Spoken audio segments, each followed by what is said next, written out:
round boy table, not round the square or triangle. We come to hang, have a game on Fridays as we're able. We play well here in Camelot, we are chums and fun, but Camelot.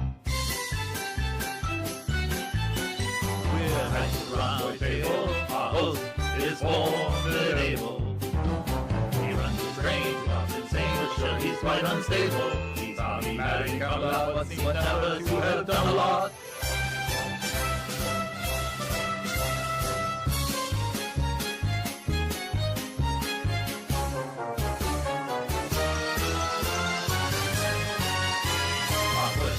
Label, quite incomprehensible. No wrench in hand, we have no plan but to sit and hear Dodge babble. It's a lazy time in Camelot. I have to shake my bum a lot.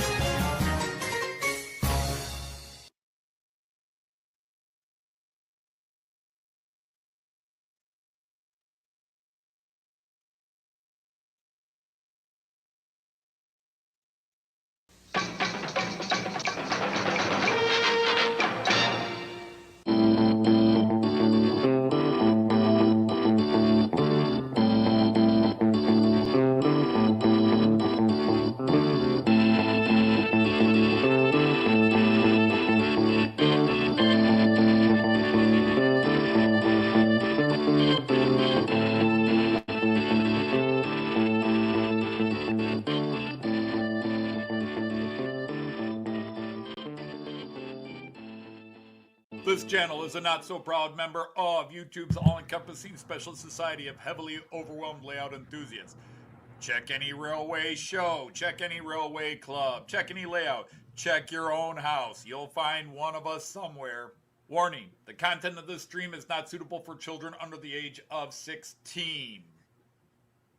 The topic, language, themes, attitude, and personality of the presenter is not appropriate for anyone, much less children under the age of 16. Topics discussed will not center on trains and will focus on anything except politics. It just happens trains are running. Any similarity between characters, situations, trains, and intelligent thoughts is strictly a coincidence.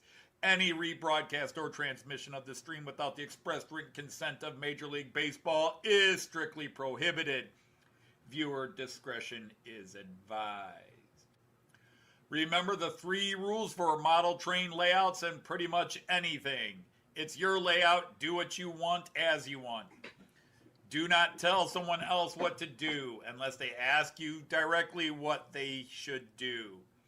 Do not call out, mock, criticize, or insult another channel on your channel or anyone else's channel. Thank you for your cooperation. See it, you'll love it, and it falls on in the best possible way.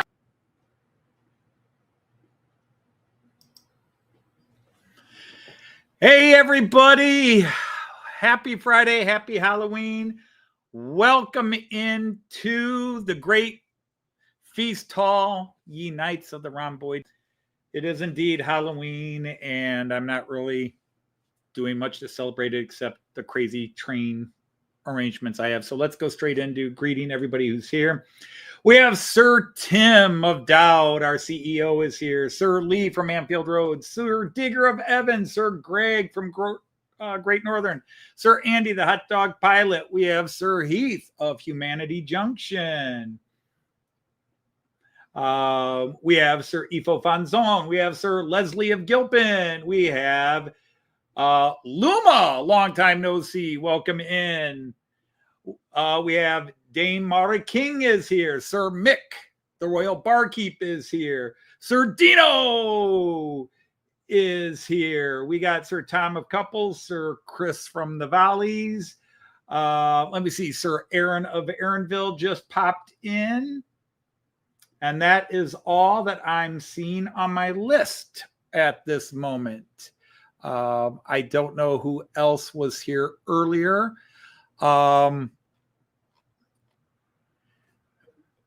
You know, my good friend Jean Ricard will not be in the live stream today, as far as I know, because his closest relative passed away, and he is dealing with all the arrangements that involves.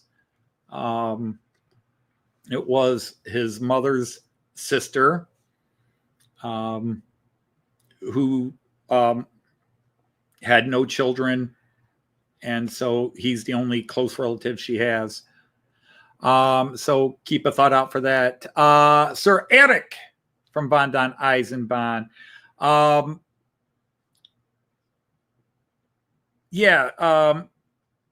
Crazy week. I put up a lot of videos. I apologize that I put up so many. In fact, the one that went up Wednesday was supposed to go up Thursday just to give a break after videos on Monday and Tuesday. I posted a short, which I rarely do shorts, but I decided to post a short. And I had filmed a running session with the new Amtrak train, as well as the other two trains I have that are Amtrak. So I put those all in. And then today went up the latest episode of Matt Clark, which at the risk of jinxing it, it's of the 5 episodes I filmed, and I don't know if there'll be a new episode next week or not, because I have been dealing with a lot of stuff and writer's block, and I haven't been really in the mood to do a lot of writing and other stuff. And so I haven't worked on Matt Clark since I finished editing the video that went up today, but hopefully I'll get something up and ready to go. I think I've got ideas of where I want to go, because I changed the plot a bit as I was doing it, and had to go back and rewrite episodes 2, 4, and 5, and a little bit of episode 3. So I had to redo those. And just the last couple of weeks, I have just not been in the mood to do it. And rather than force myself to do something, I just kind of wait for the spirit to come in. Yes, the Earl of Damshire is going to become a character. But if you were really, this sounds so bad, if you were really a fan of Matt Clark, you've heard the name and the title Earl of Damshire before. That is not the first time that title and location has been mentioned in Matt Clark. And if you know where it's, don't say anything, but it might give a hint as to something that's coming in the storyline. So hello, Sir Simon from SJ Train World.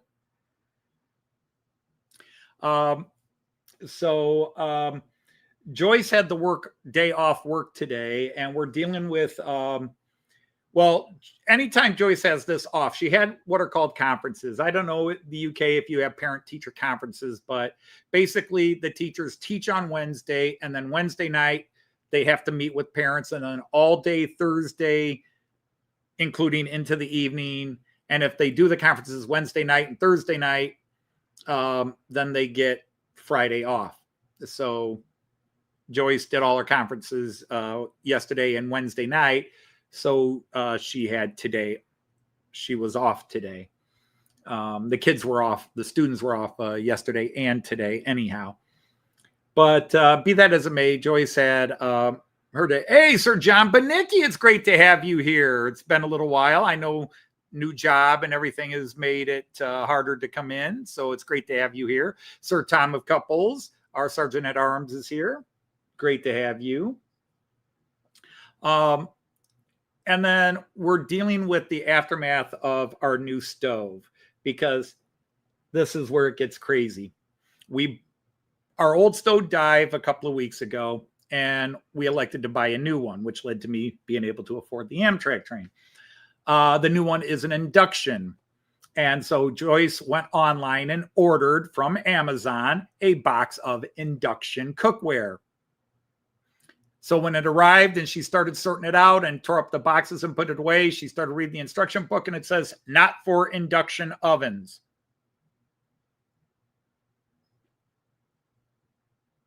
Or induction cooktops, not for induction. It's like, it was in your induction section. What do you mean it's not for induction? And so then we had to order new stuff, and we ordered new stuff. But the thing with induction stoves is your pan has to be the exact same size as this is all stuff we're learning. It has to be the exact same size as the element, as they call it, the magnetic element.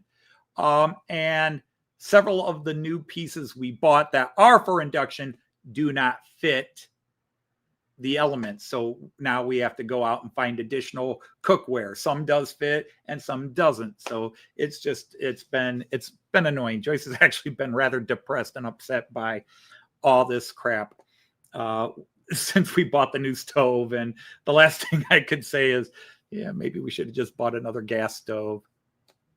Hey, Sir Dirk, how are you?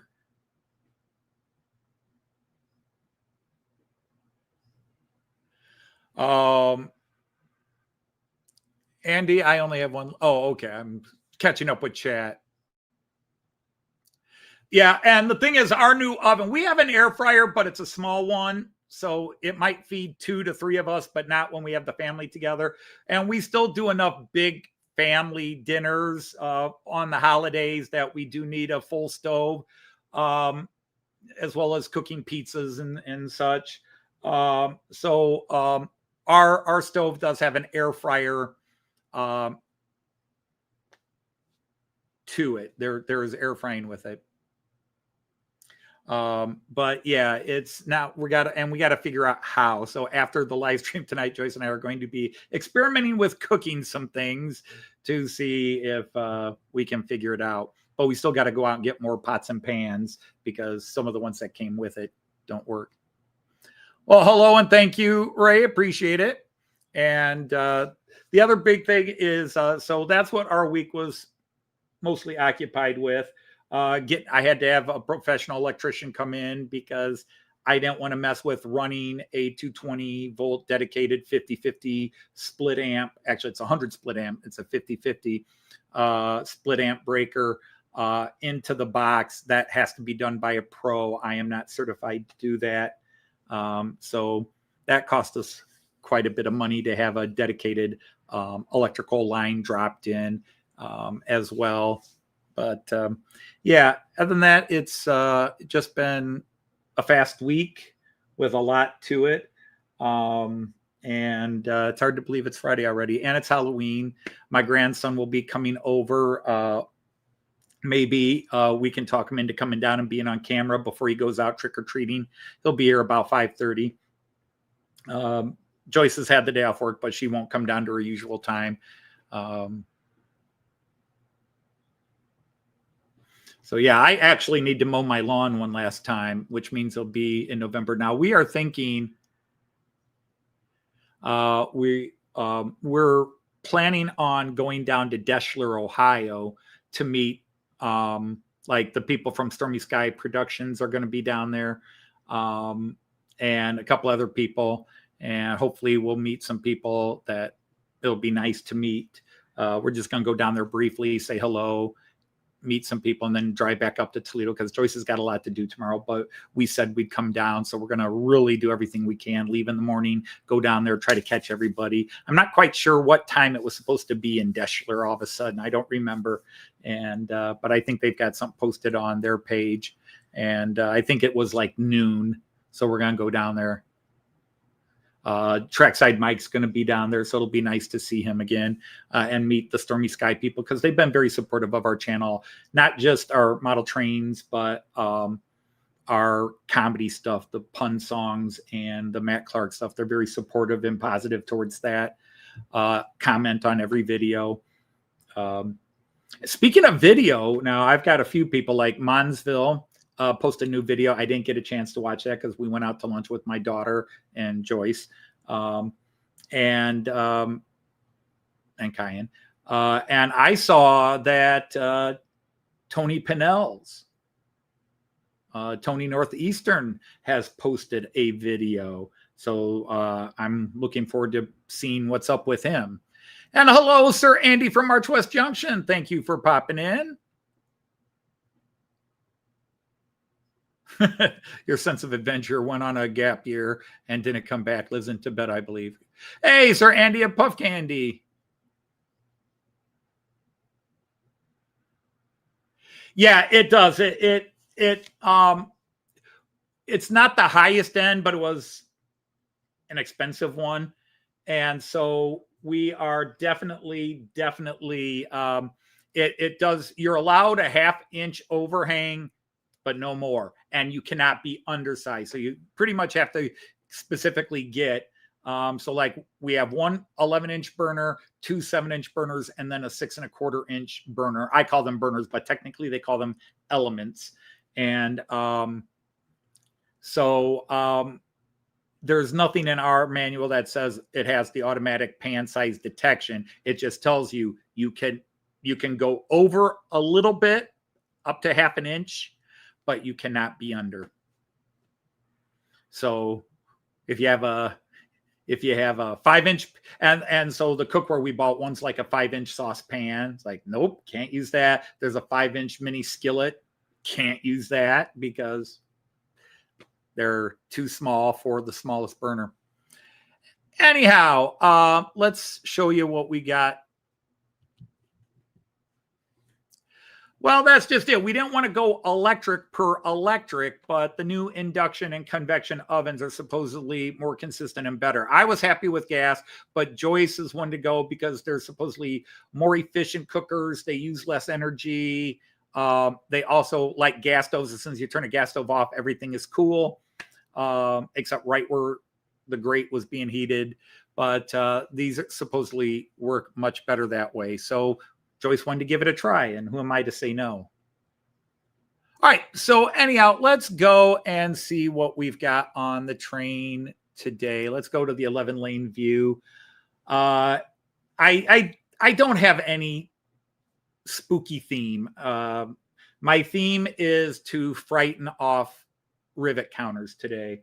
So in lane 1, we've got the big freight hauler, the Viva Class 320 big diesel locomotive. And if you look carefully, I'll see if I get away with this. I'm pretty sure he's attached firmly without being glued, but it could fall off and get run over and create a derailment. But there's a little guy that's been splattered on the front of that one. But this big freight hauler, German freight hauler, is hauling a bunch of Czech passenger cars. Rivet counters that are watching are pulling their hair out as we speak. But that's the idea. I'm terrorizing, horrifying rivet counters. That was my theme today. All right, that beautiful Blue Tiger, Era 5, Era 6. He's pulling a bunch of Era 1 Bavarian cars that also are mixed with some Era 5 Lufthansa Express cars. So the idea is to get people to go, oh my God, what is that? Making its second running appearance on my live stream, we have that beautiful French loco, steam loco. It is a high-speed passenger train, and it's been relegated to pulling,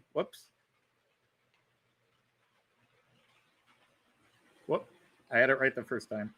All right. So it's pulling a bizarre mixture of freight, including it is pulling some coal wagons that are transporting upside down vehicles. Hey, Sir Randall of Ellison. Exactly. That's the best I could do. Okay. So in lane 4, we got a high-speed IC2 locomotive, the Class 147. And it... Uh-oh.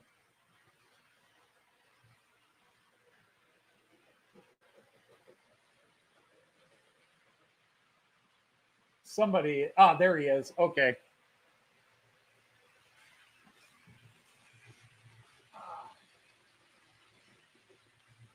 Okay, I had a slightly derailed car. I set it up derailed.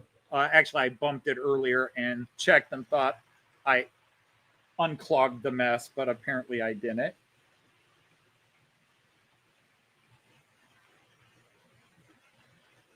I'm sure the French think after that, huh.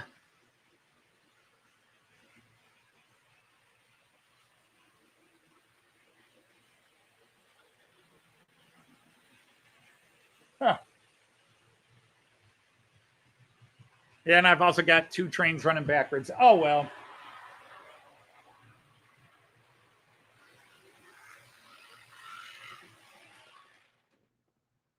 Who is derailed?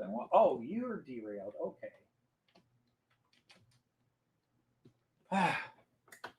Let's see if we can iron these out. And so then we've got the beautiful Rheingold coaches. Those really beautiful Rheingold coaches being pulled by an Era 6 goofball locomotive livery. So I got to...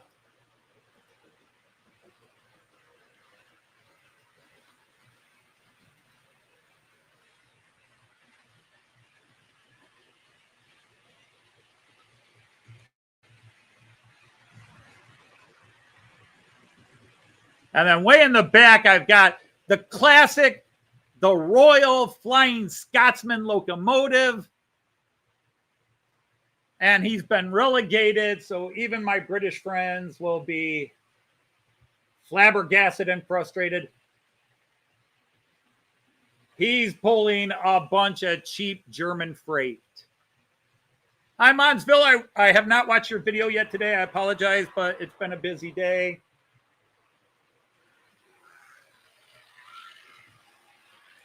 Why are you derailing on that curve? What has gotten into you? That is, it's like every other time you go around.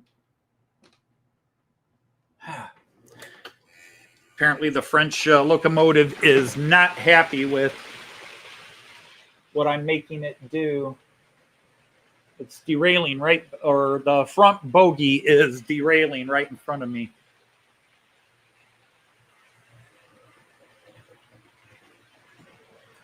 Oh, Dave, how are you?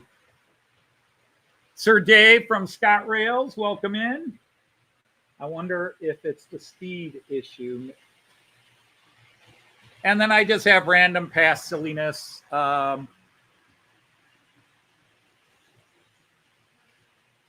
Chris, I know. Welcome, Scott Wolf.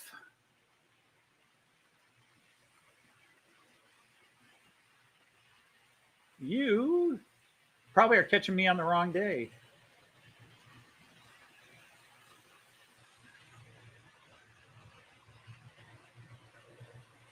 That's why I messed up. And he did it again. Okay.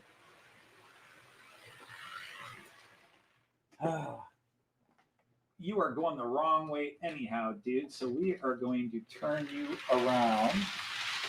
And let's see if that solves the problem at all. Otherwise, I'll just have to change out the logo. Not quite sure why he is... That front bogie is derailing there. But there we go. Let's see if he handles it. Is it a lane 3 thing?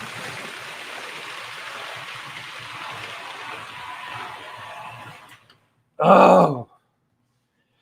And here we go. The gremlins again. That is not supposed to be open, and yet it opened. That's probably why he was uncoupling. Sorry, guys. Just fighting the start of stream gremlins again.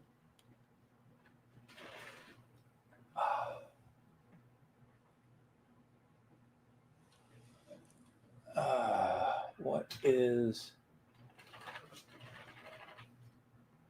Get on and stay on. That caused the short, so the whole system's rebooting, but never goes wrong in practice, but I only give them 1 or 2 runs in practice, and maybe the problem develops. Okay, so I'm going to slow everybody down for a second.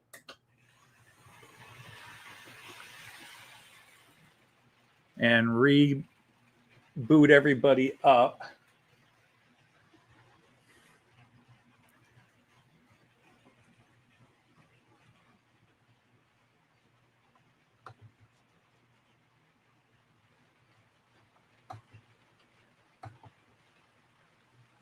Where's he? Because he was doing okay. There he goes. Yeah, he's okay. And then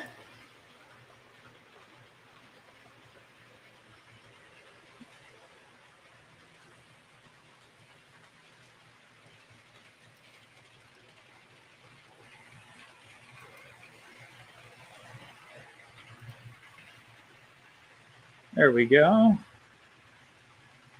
And now the Flying Scotsman.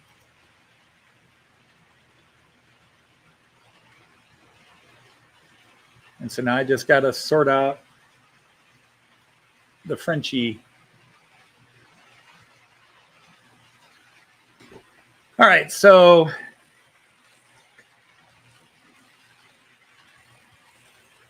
there we go. Now, do you think you'll cooperate now?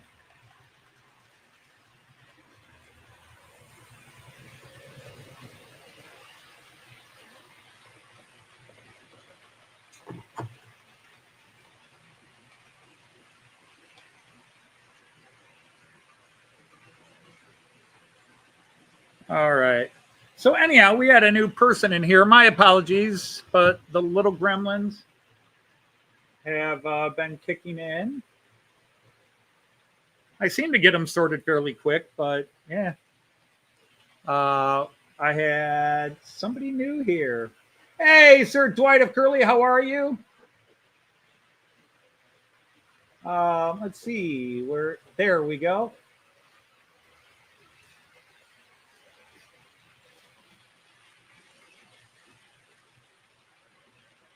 All right, Sir Scott of Wood or Scott Wood, I only see your channel @ symbol because YouTube can't make up if they're going to give names or the channel ats in the live chat bits, which is annoying. You are now a moderator, so if you have a channel, you can post a link to your channel in here. You can advertise it all you want, although, you know, every 5 minutes is maybe overdoing it.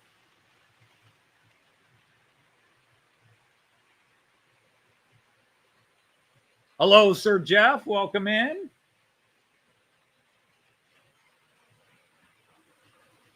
I've had so many bugaboos the last few weeks, gremlins last few weeks, that even Ray Bobel mentioned it in his video that was released today. And it's like, yeah, I have had a crap load of gremlins, and today is another one. But I usually get them sorted within 5 to 10 minutes, sometimes 20. So that the last 2 hours to 2.5 hours go just smoothly. How much is that going to annoy me? Yeah, that's the whole point. So if you're looking at it today going, oh my God, what's with these trains? It's Halloween. I don't have any Halloween themed trains or coaches or anything that I wanted to whip up or put together. So I thought the biggest thing is I'd put on a horror show for the Rivet Counters. So anybody that's a purist about trains, I've got the wrong locomotives with the absolutely wrong stock, wrong eras, wrong everything. So if you're looking at this and going nuts, you're expecting a lot of gremlins.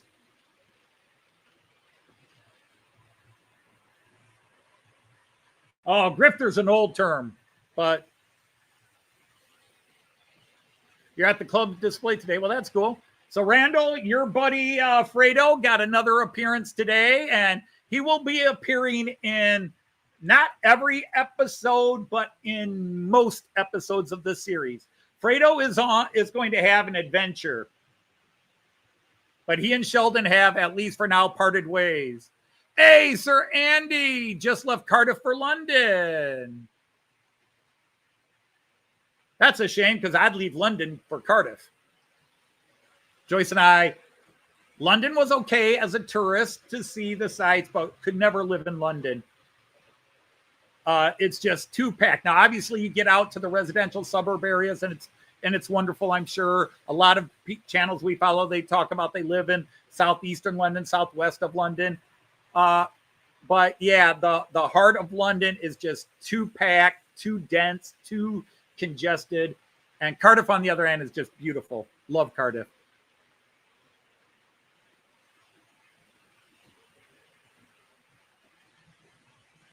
So, yeah, the thing is, if there was a consistent problem, I could sort it out. But each week it's something different with the gremlins. Like I just have one train that's derailing, and every other train I run in that spot doesn't derail, but this one train does for some reason. I think some of it might be related to the track settling after all the redoing and then laying the grass, because as the glue dries, glue expands a bit. And so I've had some tracks slightly moved because of all the grass I've laid and the glue that goes with it expanding as it dries. Now, you would think glue would not expand as it dries because it loses the water content as it dries, and thus there's less mass. But it's like water itself. When water freezes, it expands. Glue, once it loses the water content, actually expands. It thickens and gets denser. Hey, there's Lord Al. Thank you for those pictures. They were lovely. And I won't say anything more about it because I'm sure you're going to have a video that you'll post to the masses. But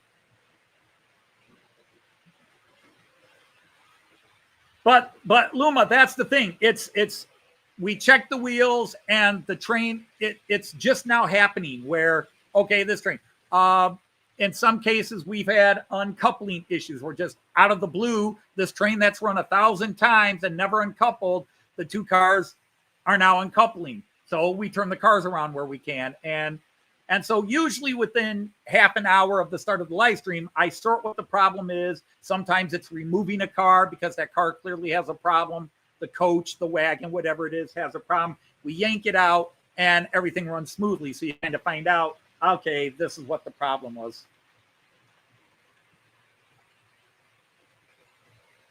All right, so let's start getting into some of the other views and see what we can see.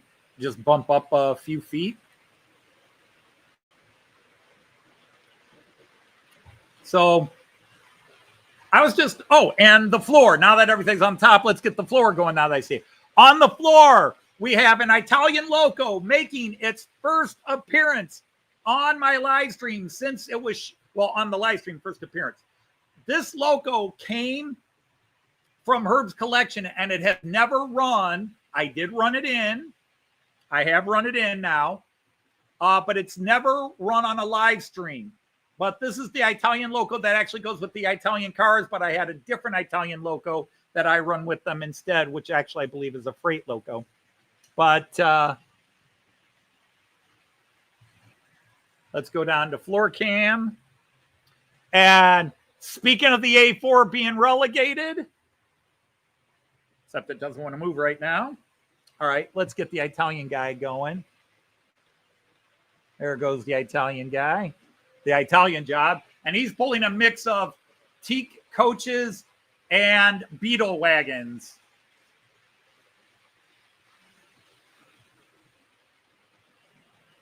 Anthony is Loco. Yep.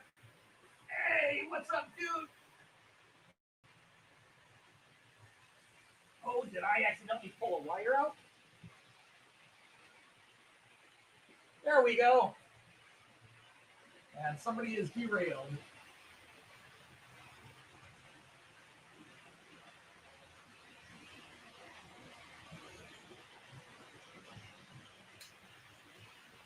Is not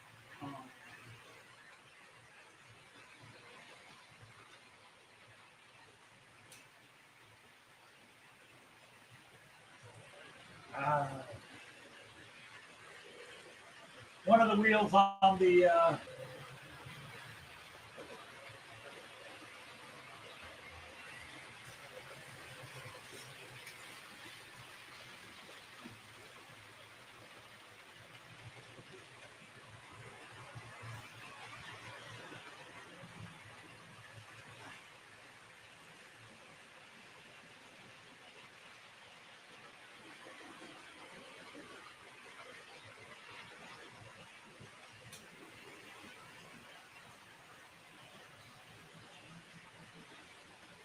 darn it, one of the wheels on the tender is off, and I can't figure out which one.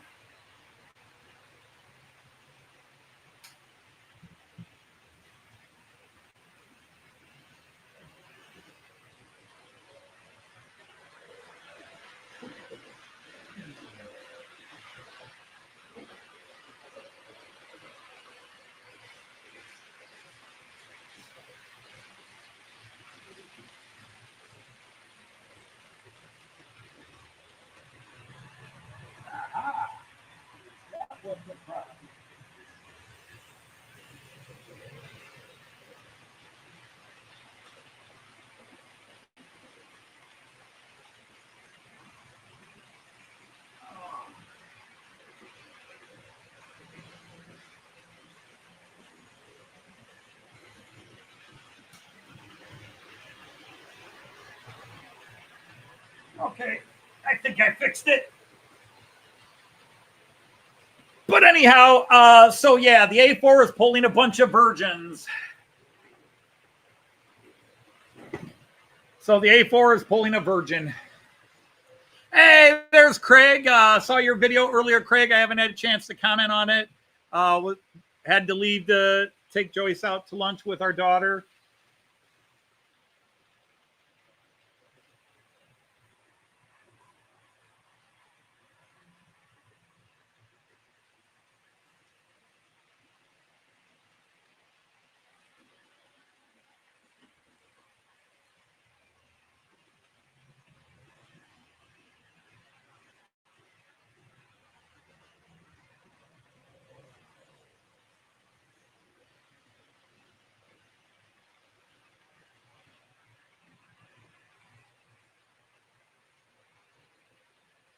Indeed, a red light virgin, which sounds like a contradiction in terms. Just about to go under the Severn Tunnel. That's cool. Also, if anybody has any birthdays of that, I know the yesterday was Christopher from Christopher's Hobby Blog, Woodside Junction, and whatever he calls his Japanese channel. He's got 3 channels. And hello, Ironwood, welcome in.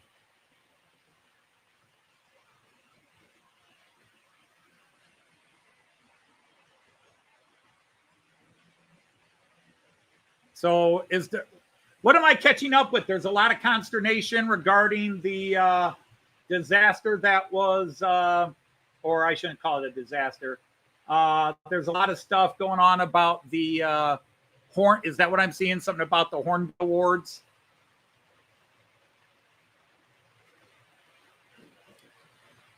There's too much negativity right now. Probably just need to. We're too early here.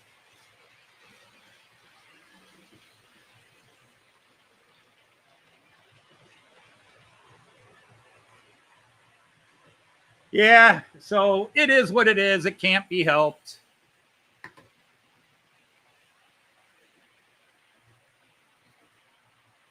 Oh, he just went down. Do I have anybody coming up? Not just yet. Whoops. Wrong way, dude. So if you're tuning in and just now noticing, I have insanely mixed trains up. That's my Halloween thing. Hey, there is Cal Aviation. Hello, Sir Cal. Welcome in. You're going with your train for 2 days to a club at the New York State Fair. That sounds cool. Yeah, I mean, I've missed out because none of the channels I follow talk to it. Like I said, the good news is, at least I hope it's good news, is I saw that Tony Northeastern has posted a new video. So glad to have him back after a long time.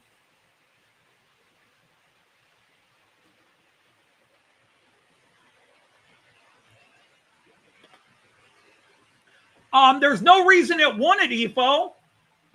It wouldn't light up. Obviously, it wouldn't light up, but there's no reason I couldn't put the Class 43 like here I've got with the Mallard and stick it on the back of any other locomotive on the main layout. So yes, absolutely, they should work. I figured you would know that more than me.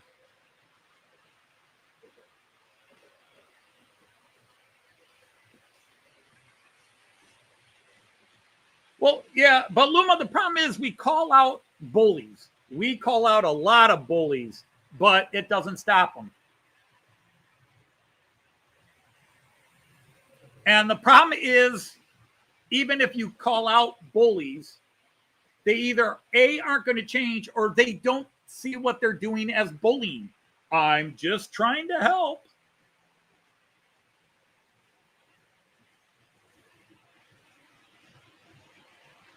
Due to your extensive knowledge of trade deliveries. Well, thank you, Sir Tom. I appreciate that. But I can actually think of 3 or 4 channels from continental Europe that I used to follow who used to visit my channel as well. Used to being the key word here. That would probably be having conniptions right now. They would not even see the fun in it. They yes, it's Halloween, but there's no excuse for running that with that with that.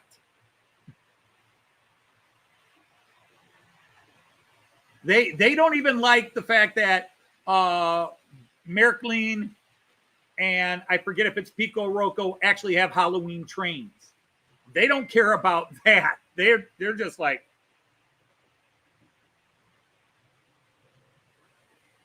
ping.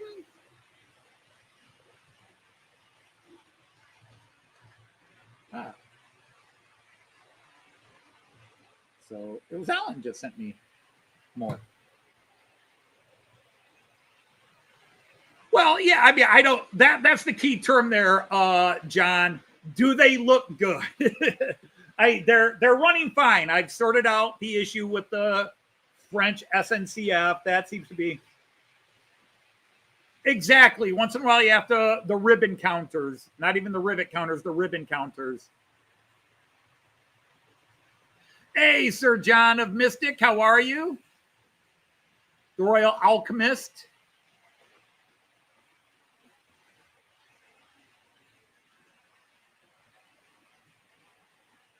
Well, there are channels that do not consider themselves rivet counters, but I consider them rivet counters. And they will talk about Rule 1 and say Rule 1's a cop-out. Because in their mind, you still should make it some kind of an effort. And you're never going to change that. Yeah, Craig, yeah. Well, I am running Hornby trains, Luma.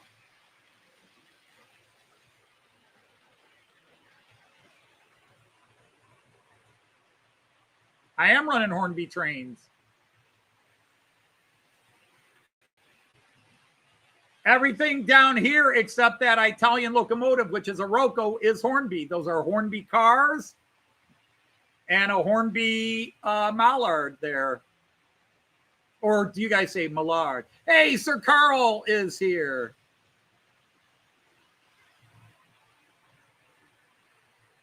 Yeah, I mean, Americans do Halloween a little different. And of course, there are many cultures that claim they're like the Irish will say, hey, Halloween started with us. But then you can go and point out that the Romans, the early European Christian societies in the Dark Ages, they all had sort of pseudo harvest festivals that go back to the Celts, even before the Celts went over to the British Isles. But that the Celts in mainland Europe influenced following cultures with the decorating. Because in Austria, going back to the very earliest of medieval times, of course, see, November 1st, if you follow the Christian calendar, November 1st is All Saints' Day. And it was believed that on All Saints' Day, the gates of heaven open and all the recently departed souls could go back to earth one last time. And the devil, to one-up God, the evening before All Saints' Day, opened up the gates of hell and let demons out. So in the early Dark Ages and Middle Ages, people were scared to go out after sunset on the equivalent of October 31st, the day before All Saints' Day. And so some people that had to run errands would dress up as demons with the idea that, well, I'm dressed with a demon, they'll think I'm one of them, and they'll leave me alone. Well, as people did this and went out, guys, there weren't any demons out there waiting to take them to hell. So in Austria, it became tradition for college students to dress up, and they would harass the wealthy people or pretty women and demand that you either give them a penny, or they would harass you. Young women carried candy. So there's so many different cultures. No one culture could say it started with us. The American version of Halloween is an American mixture of all these different immigrant cultures blended into one. And even the American Halloween has gone through phases. For example, in our very uptight 1920s and 1930s era, a lot of the Bible Belt banned Halloween celebrations. And still, like Joyce will tell you, she has students who are not allowed to participate. They're not allowed to participate in any Halloween marches or anything else. And either their parents keep them home or they have to be sent to a different room because they don't want to join in with their fellow classmates worshiping the devil. And many school systems have just given up with the Halloween parades. Our school system doesn't. Sounds like Glasgow every Friday night. Yeah.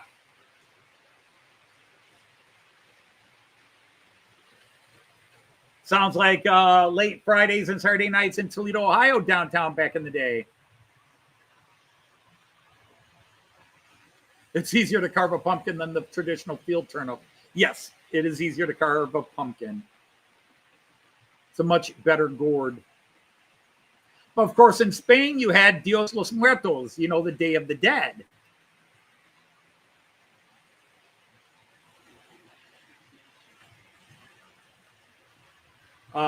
And they had their related traditions, but typical of America, we took all these different traditions and mixed them into our own unique take, which has then gone, like Germany does a lot of American style Halloween celebrations.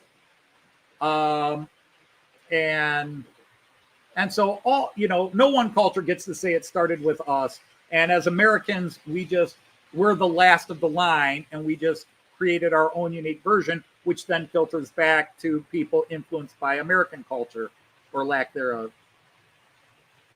Yeah, so that was a very cool video, Ifo.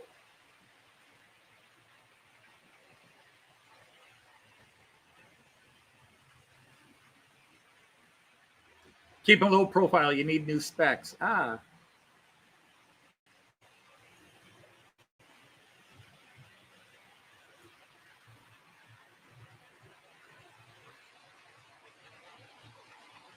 And my thing is, you know, if kids want to dress up, fine. If kids don't want to dress up, fine. We never cared. In the high schools, you know, the 9th to 12th grade in the United States, year 9 to year 12, it was up to the schools. But by the time we got to high school, we stopped celebrating. It was for the little kids. But, you know, as a kid growing up, we did Halloween parties every year at school, and I loved going out trick-or-treating. I was usually a vampire, but I did astronaut one year. I did a hobo one year. My mom enjoyed, because my mom had that kind of artistic talent, my mom enjoyed making costumes for us. That occasionally we had store-bought costumes, but my mom could do it faster and cheaper.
Oh, that stupid thing. If I tell it to not focus or focus on the nearest thing, it goes out of focus as soon as I work it in.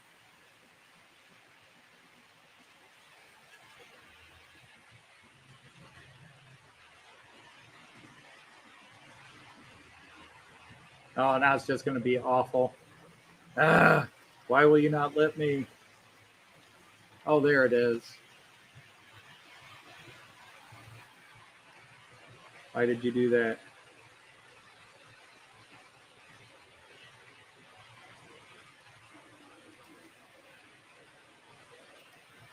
All right, well, we'll just have to deal with the bouncing in and out.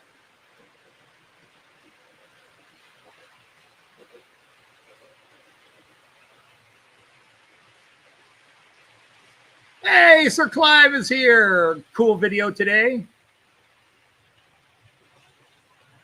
I'm trying to catch up with some of the chat. Baba Yaga's evil cousin. And did I see Sir High is here? Is my street fully decorated? No. It's a trend that is now coming where people put lights up on their house like we do with Christmas lights, and now do Halloween or fall lights and then take those down and put up. But we've got a few houses that have some really cool specific Halloween displays, but really I would say 3/4 of the house have nothing up. We don't.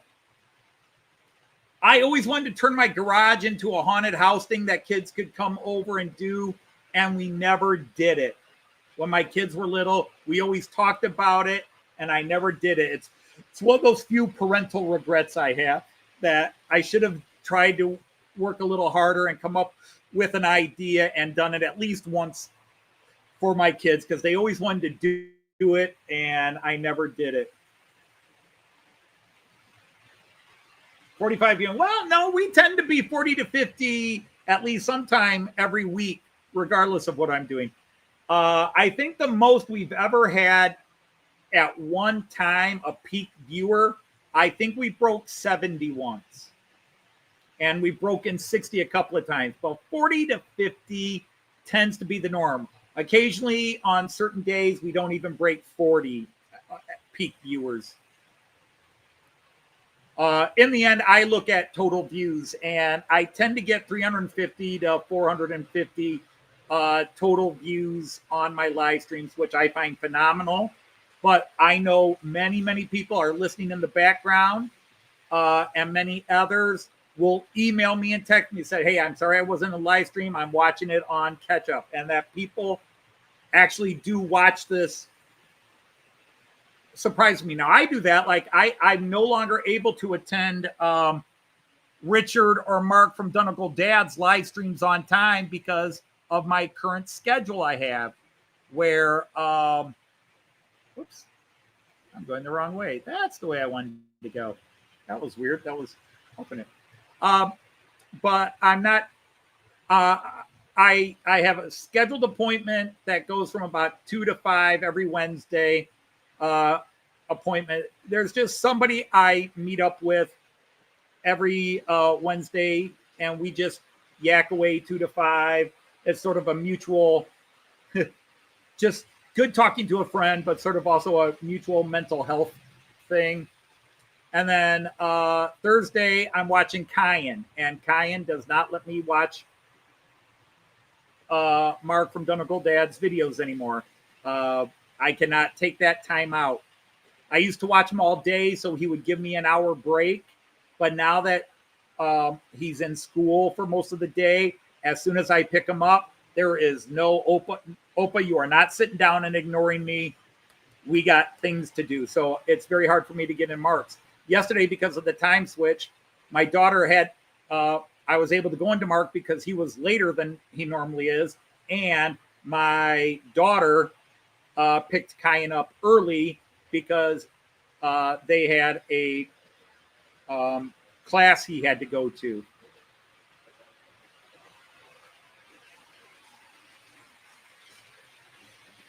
Hey, Sir Ray of Ray Central.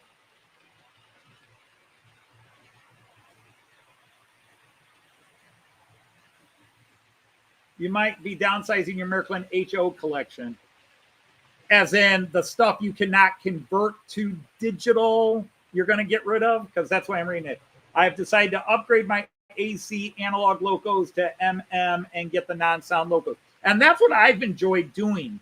I mean, obviously, I've got plenty of locos, but most of the time, like on my live streams, because probably 75% of the time I'm running trains is live stream. So I rarely run them with sound on.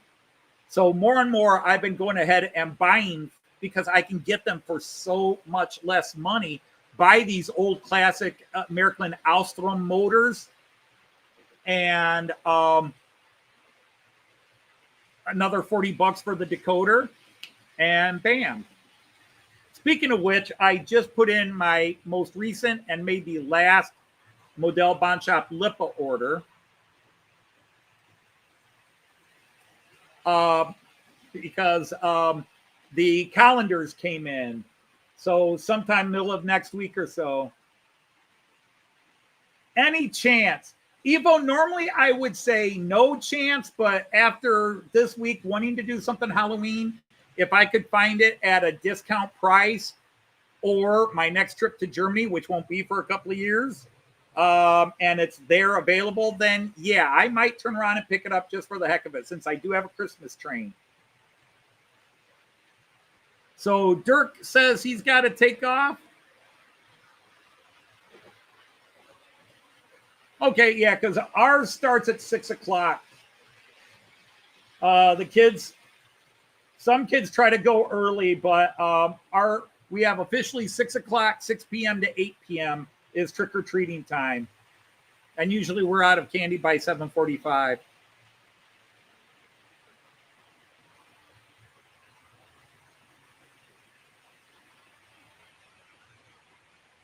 And I agree with you there, Saray. There is something about just the sound of locomotives running by themselves without the sound effects. The one thing I'm noticing about a lot of my trains is, based on the way I put my track together, I've got a very wonderful, I really noticed it with my Amtrak train. When I was just running my Amtrak train and nobody else, I got that sound effect of, of trains bouncing over the joints on tracks in real life, that chunk, chunk, chunk, chunk, chunk, chunk. I got that. Oh my God, did I enjoy that.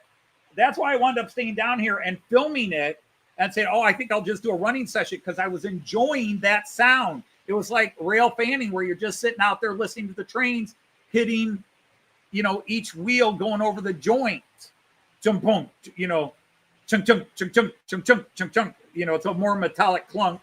But I hope you guys know what I'm talking about. Just the wheel, in real life, the wheels going over the rail, clunk, clunk, clunk, clunk, clunk, clunk, clunk, clunk, clunk, clunk. And it's such a smooth, rhythmic banging sound. It's actually kind of mellowing. And my Amtrak, the F7 and pulling the cars was doing that along my track, and I just had a blast. In all honesty, that was the first time I had run my trains in a while, where it was just, I was running one train and just having a blast with it. It was just so much fun. I mean, I always love running in a new train. But otherwise, I usually have too many things to do. Clickety clack, that's a good way to describe it, Sir Raymond of Legs. And hello, Sir Raymond of Legs.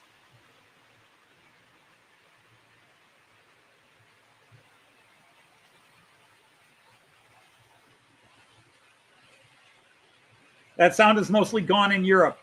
Yes, but I will say this. Having stood on platforms and watching German freight go by, you still do hear it. I will say I have heard it enough, because I am more attuned to it now. I am much more aware of it. Since getting into model trains, the clickety-clack, right?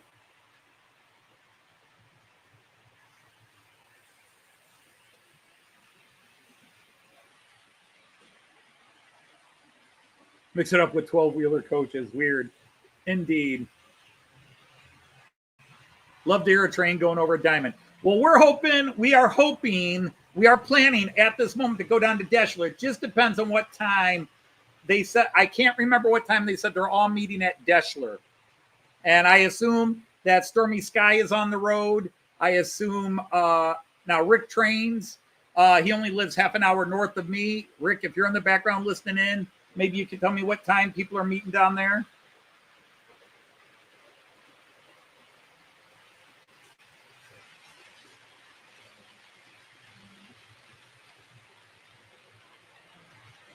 Need a pinch to stay awake. But yeah, it was just cool to hear it because I so rarely run just one train. I run one loco in when I'm running a loco in, or a multiple unit if that's what's new. But that was the first time in a while where I ran in a whole train, loco and coaches together, and it was actually a lot of fun. I never dislike it, but man, I do love it when I can get my trains. I forget sometimes how nice it is to just sit down and run a couple of trains and just lean back on it because I'm either preparing for a live stream or I'm filming a first impressions video. And because I run my trains for 3 hours during a live stream, through the rest of the week, I don't necessarily feel the need to come down and just run a train. I'm usually busy with so many other things. All right. Take care and good night, Leslie.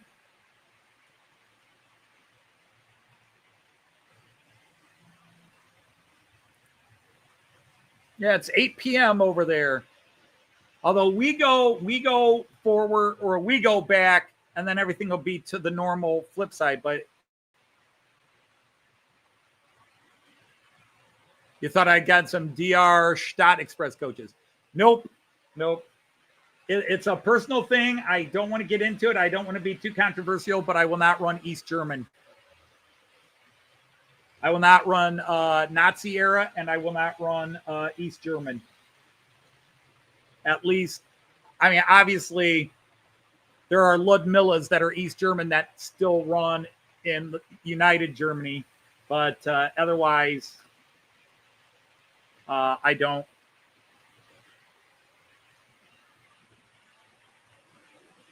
Just like I'll never run a Russian train.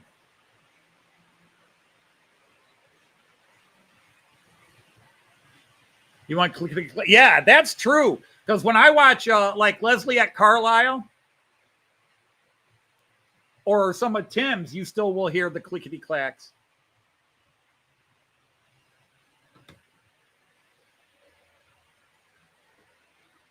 But if anybody remembers, the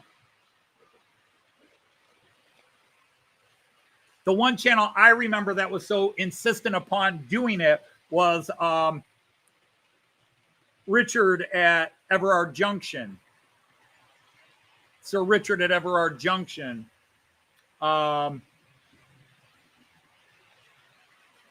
He was adamant that his trains made that his welds were all exactly, his joints and pieces of track were all the exact same length to give him the proper clickety-clack sound. And I was like, that's a man that has a detail that he wants it. And all good to him.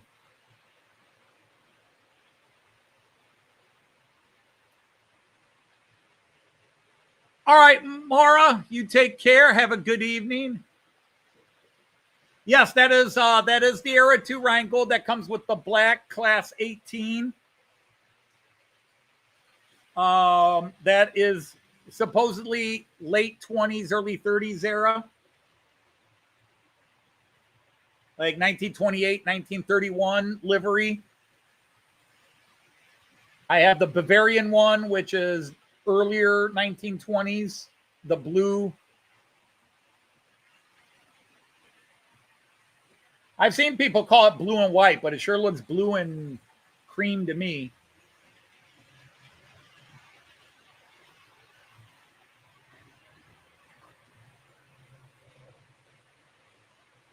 But yeah, Joyce and I are just now slightly starting to look ahead to our trip to the UK next year. And just we're going to start taking some time and see if we can is there a way we could fit in going across over into Ireland? Because it'd be very cool. Hello, Sir Pete and Dame Sue.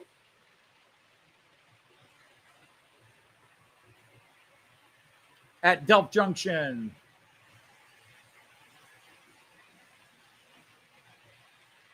Doppelschwellen Track Max.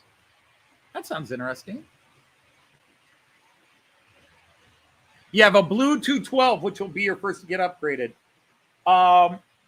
Yeah, the first one I upgraded was a Class 111. The first one I upgraded was a Class 111, and that's where I learned it. And then, yeah, just kept going. I probably upgraded about at least 12, maybe 15 locomotives now. And I'll be doing 2 more when this LIPA order comes in, because I bought 2 more of the Alstrom decoder upgraders, the 60906. Can I show Andy a couple of the photos, please?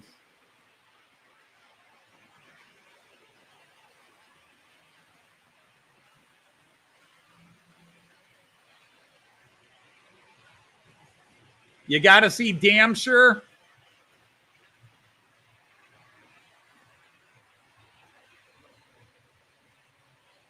Well, as always with most of my names, there's a double pun. And this thing's annoying me. I'm going to move it.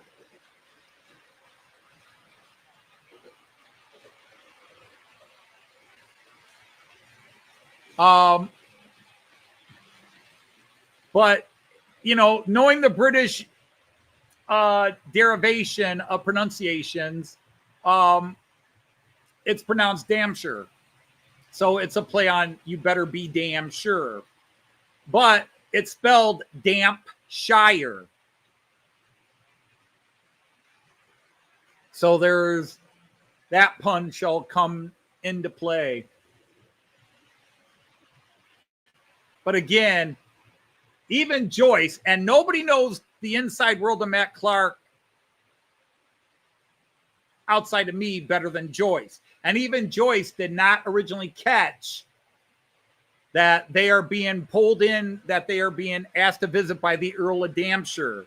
Now, there's a couple of people who do know because they're in on it. A couple of you viewers, they're kind of in on. They don't know the full plot, but they know some things because I've shared it with them. To build, but that's for Christmas. But the Earl of Dampshire was mentioned in a previous Matt Clark series. In only one scene, but it was a setup for this story 3 years ago. And that was one of the great things. Even Joyce was kind of laughing at me when the episode that went out today, Joyce saw that a couple of weeks ago when I finished putting it together. And Joyce laughed at me and said, "Were you thinking this scene when you gave them all those Irish names a long time ago? Were you thinking this joke that far ahead?"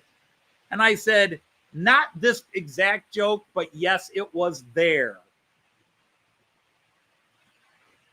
I will plant seeds for potential stories, jokes, and ideas a couple of years in advance. That's why, like, episode 1 and episode 4 were kind of dry, because I'm laying the foundations not only for the plot for this series, but also for the next couple of series. So there's a lot of exposition that has to go. But I was hoping scenes 2, 3, and 5 had enough humor and silliness. Scene 5 today is my favorite scene so far. It was a rewrite, it was a redo, and I'm glad I did it. But it forced me to rewrite a bunch of things, including reframe how I was going to do some things in in the UK before they head on over to Europe. Once I get them to London, the story's written. It's just how much I'm going to do in the UK. I did want to do a little extra work in the UK in honor of all my UK fans, because I have more UK fans than American fans of Matt Clark and really most of what I do on this channel. When you look at who's here, I'd say over half the people here are from the UK. Hey, Sir Anthony of Borden, welcome in. And welcome in Platform 7A.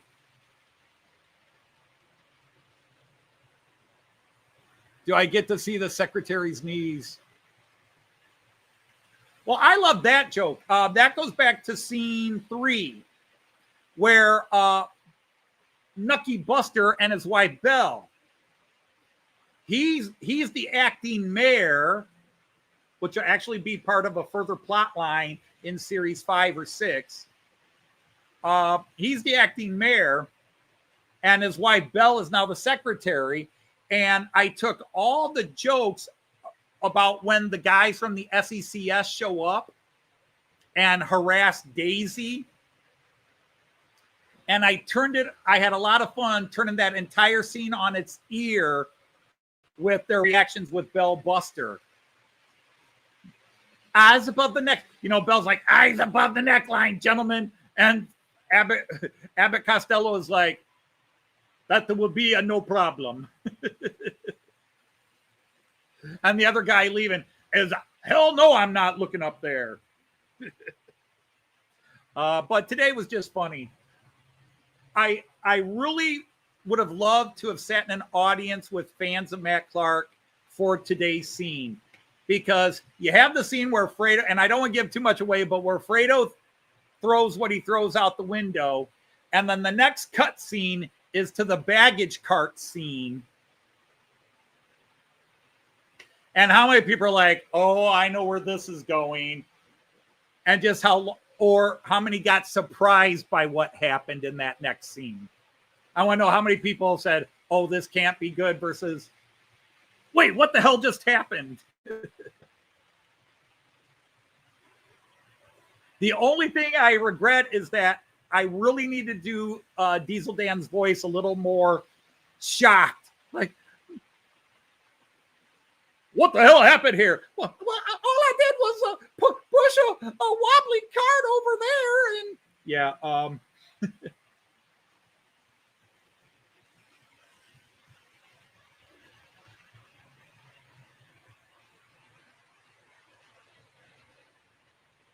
Oh, DRG has the blue and cream livery too. Yeah. Although this is a Rheingold, and to me it's blue and cream, but it is Bavarian, which you would think is blue and white. But to me it looks cream. Well, thank you, Tim. I'm glad. I mean, but that was the main joke scene. You know, there's a little bit with Smokey because Goliath, we're into scene 5, and Goliath, the horse, has not appeared yet, and he is on the trip with them. Also, we've only mentioned that the twins, Matt and Lil's 2 children, who are now a year and a half old, and baby wee Colum Dannon, the son of Donna Lott and Sheriff Dannon. He appeared briefly in episode 1, but the 3 kids plus Smokey, and of course the great question is, how is everybody else aging? At least the babies are aging, and Smokey is still 10. That question is going to come up a couple of times in this series. How have you not gotten older? And my thing is, I really want to make a tin drum reference if anybody gets that. Maybe some of my German students would. And did I see Volleys is taken off? All right, Chris. Well, thanks for spending some of your Friday with us. We appreciate it.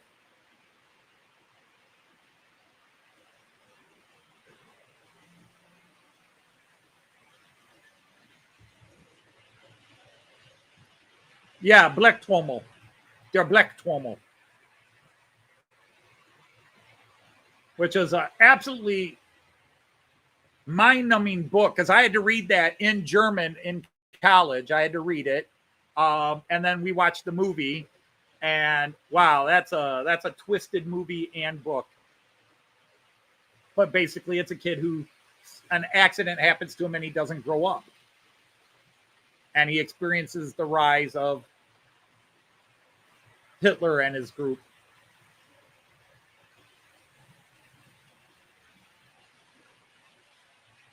Yeah, but most Americans and probably UK people don't. Pete, Joyce and I will be in the UK in June of this coming year, next year, 2026. We are definitely coming to the UK June of 2026.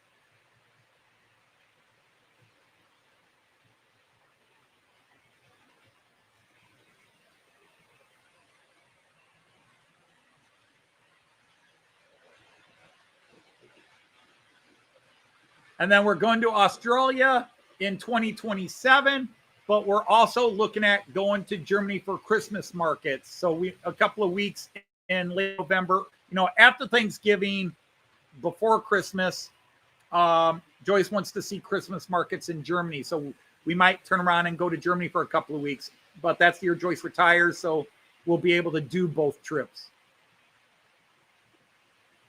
So yeah, the only thing we know, here's the two things the only thing Joyce and I know for certain now, because we've changed our minds on a couple of things, is that our goal is we're arriving Heathrow and we are going to get to London and we are taking a Caledonia sleeper from London all the way up to Inverness.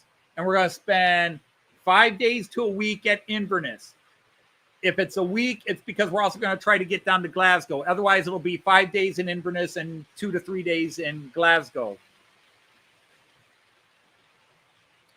And then from Glasgow, we're going to hit the Birmingham area because we want to go.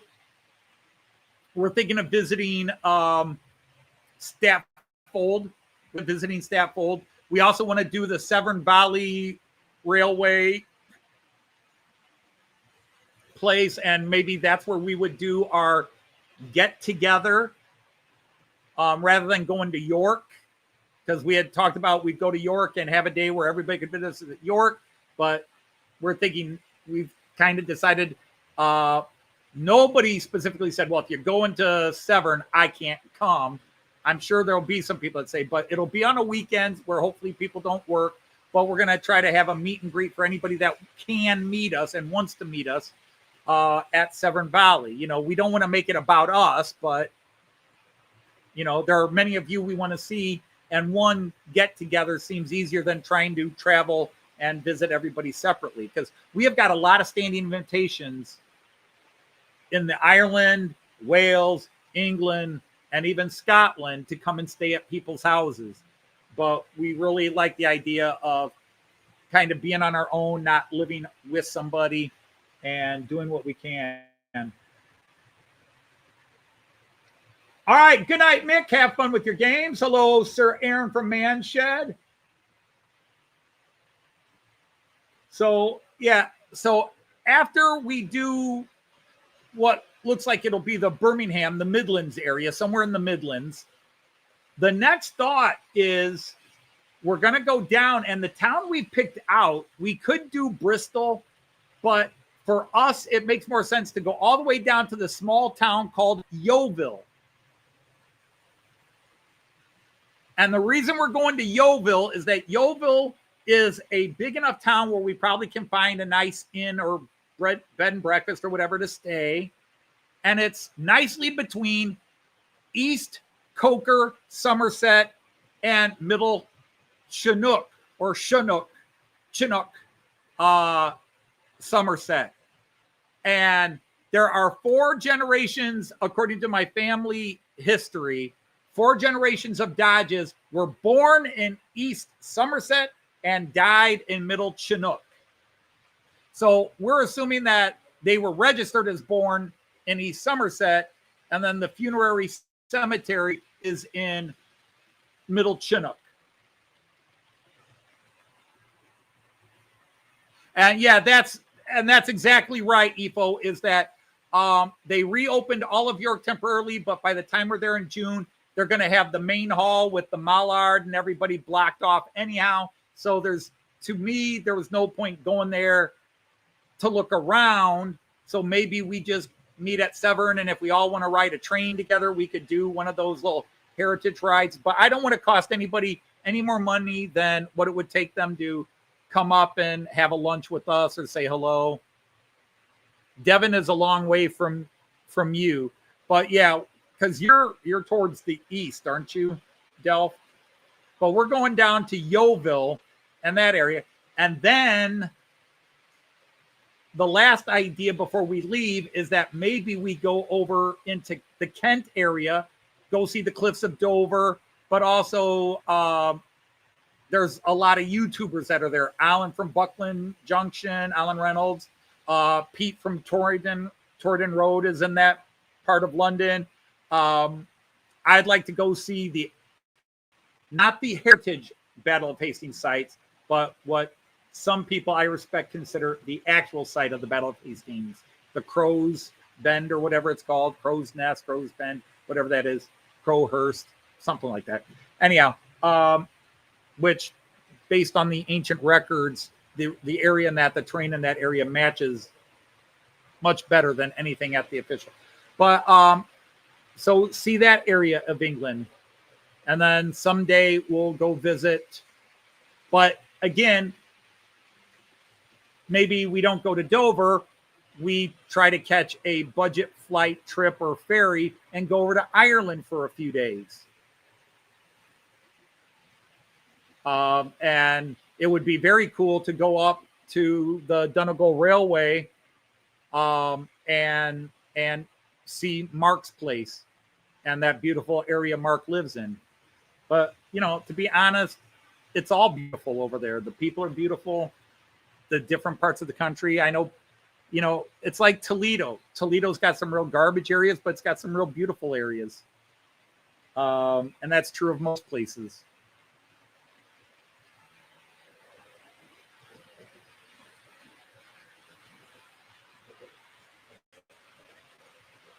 Devon is a long way from you. Yeovil is nice. Yeah, Petersboro. You're in Petersboro. Okay, I would have to look up exactly where that's at, which I can do now. But let's change cameras because we've been on this camera for a while. Let's go to the multi-view, and then you guys can squint your eyes at whatever picture you like best. I don't do the multi-view as much. I've had a lot of people say, when you go to multi-view, I can't see it all on my camera. So I try to show the big cameras more.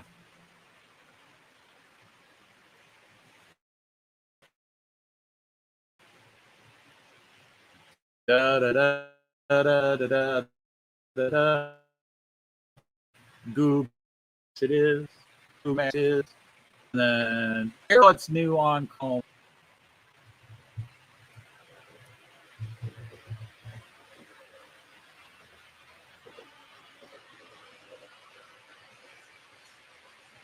Peter. No S on it.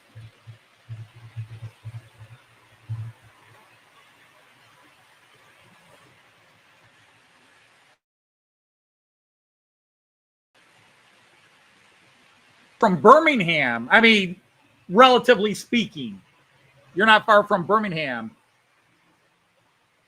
So Leicester would be about halfway.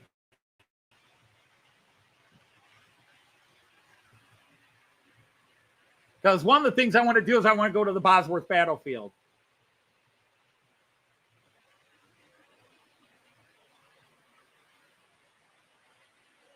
Hey, Sir Jason of Colonel Cottonbell, welcome in. Yeah, well, the UK in general, Scotland. I mean, we have run into, in our month in the UK, we ran into one person who was mildly unpleasant, and that was a waitress in Edinburgh.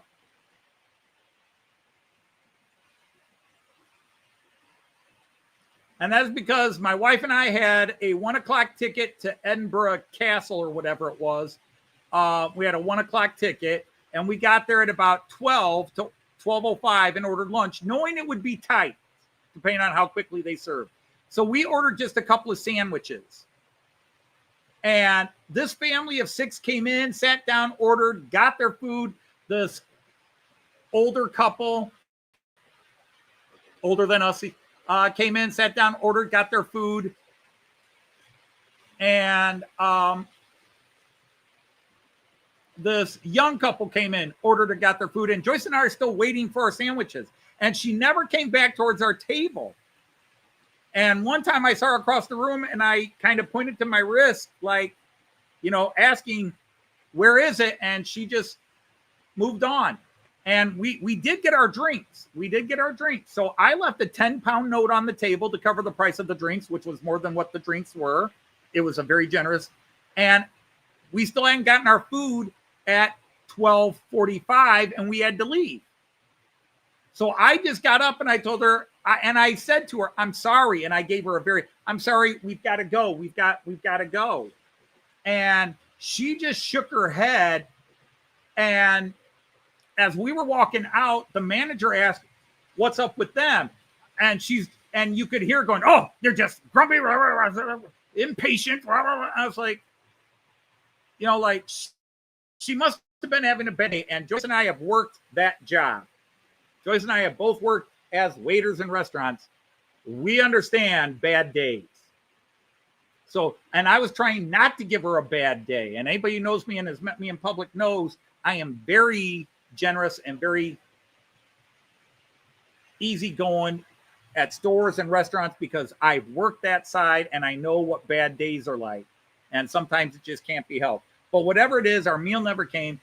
But her kind of growling and growling about us, I felt was kind of uncalled for. But that was it. Otherwise, every restaurant, every worker in the underground, every person we stopped and asked questions to, the people who hosted us, the people that were on the streets that we would stop and say, excuse us, everybody was beautiful to us. Everybody was beautiful to us. It was just absolutely, even in London, where you hear they're not as friendly, the people we did run across where we had occasion to speak were beautiful people.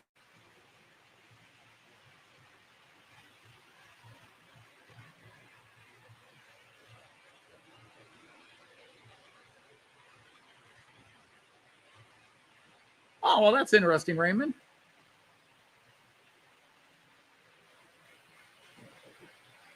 Well, again, I'm looking at a map, so I don't know how many kilometers they're apart, but it was pretty much straight across. I got a decent idea how far England is. So for me, that looked like, again, depending on the highway, it looked like it wouldn't have been more than a 2 to 3 hour drive to go from the Birmingham to Peterborough or Peibu, or however you'd shorten it down to. So I don't know how long a trip that would be. But it looked to me like it would be no more than, again, highways and how packed the highways are have a lot to do with it. But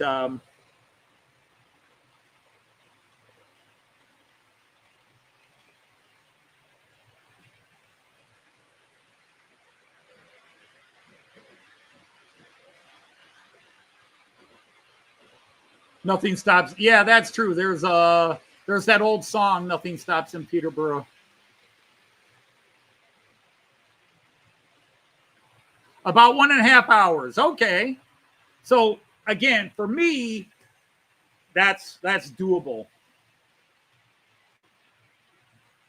So if we stay 5-6 days, the biggest thing is we do public transport. Joyce and I have, in all our years of travel, we have never driven a car overseas. We have never rented. Obviously, we've never rented a car, and we've never driven. We've been passengers a couple of times where somebody else drove us. Like when we were in Australia, Artie drove us everywhere. We made Artie drive us, even when he wasn't healthy to, because I didn't want to drive the Australian highways.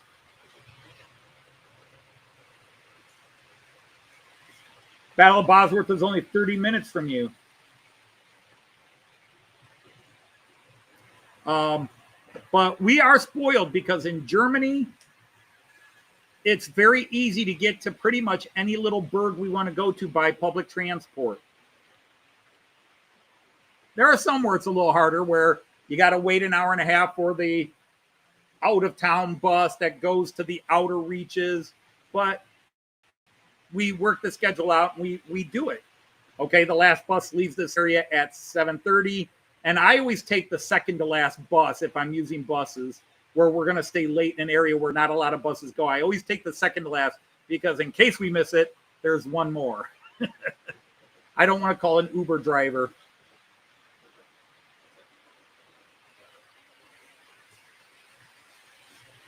Well, yeah, Ipo, for Joyce and me, even Germany would be confusing to drive. Not that I don't understand the speed limit signs and everything else, but like driving on the freeways, where it's easily on the main freeways, it's easily 30, 40, 50 miles an hour faster than what we drive on our freeways, the average speed.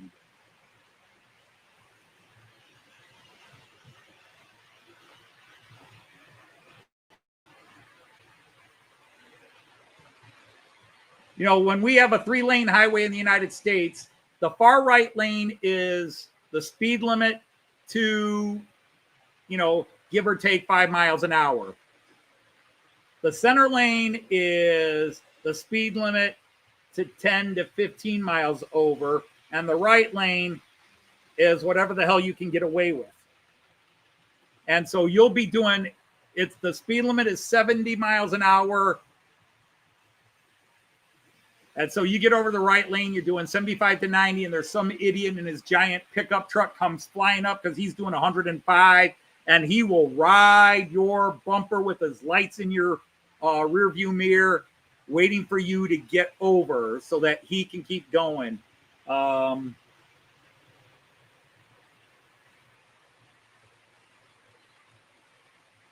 Yeah, that would really throw me off, Jason. That would really throw me off, where they drive on the one side like the UK, but the steering wheel is on the same side as us. I think I could adjust to the UK. My biggest fear of the UK are roundabouts. That is my biggest fear in the UK is roundabouts.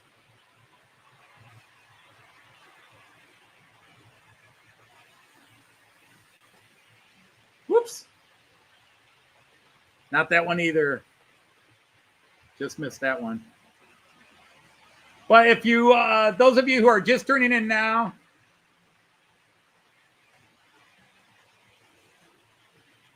yeah, and that's the thought. Joyce and I have talked about that, Simon, of taking a ferry over into France. If we go into that area, is taking the ferry over to France and spending a day in France and then coming back.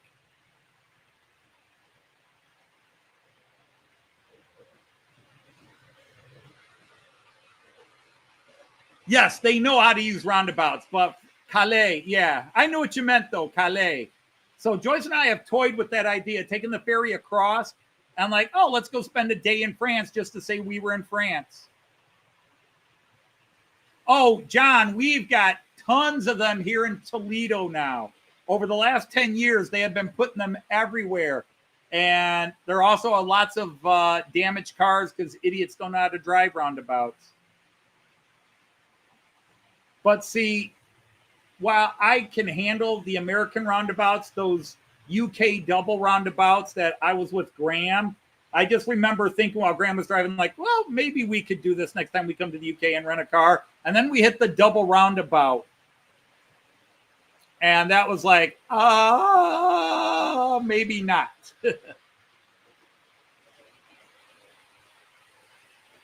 I drove in Canada once. We were driving on the wrong side of the road coming from Australia. So I would like to try to drive in Canada, or not Canada, in the UK. I would like to try like somewhere where it's safe and I could get away with it.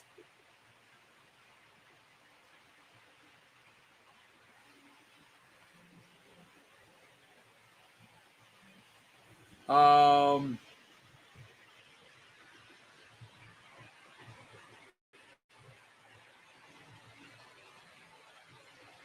okay, Alan sent me information on that. But I would like to drive somewhere where it's a normal road without any. Oh, by the way, at this bridge, it narrows down to one lane. And where there's not a lot of traffic, so I could get used to it, because my brain would still want to do the magic roundabout in Swindon.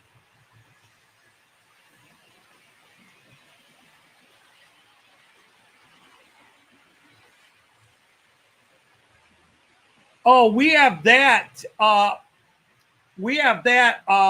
an hour and a half north of Toledo. There's a town called Brighton, and it's got a double roundabout that then branches off into another double roundabout before you can get where you want to go. And the sad thing is that exit for years has been where Joyce usually needs to make her first potty stop when we drive. And I have now conditioned her that she either holds it or we go sooner, because we are not stopping at Brighton anymore.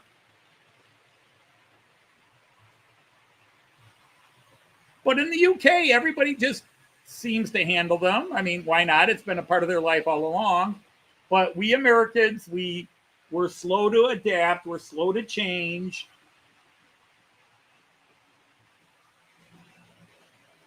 We don't necessarily like it when somebody changes our world. But anyhow, if you're tuning in now and don't quite know what's going on, I put the Edvard Munch picture. My Halloween theme is to drive Rivet Counters crazy. So European train guys, I am running freight locos with passenger cars, total wrong eras, total wrong mix matches.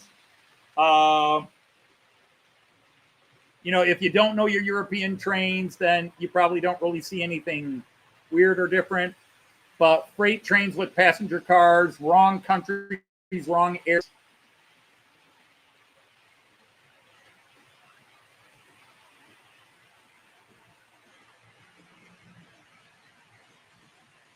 Yes, I've seen it, but no, I will not order Linderhof because it just would not fit my layout. There's no reason to do it.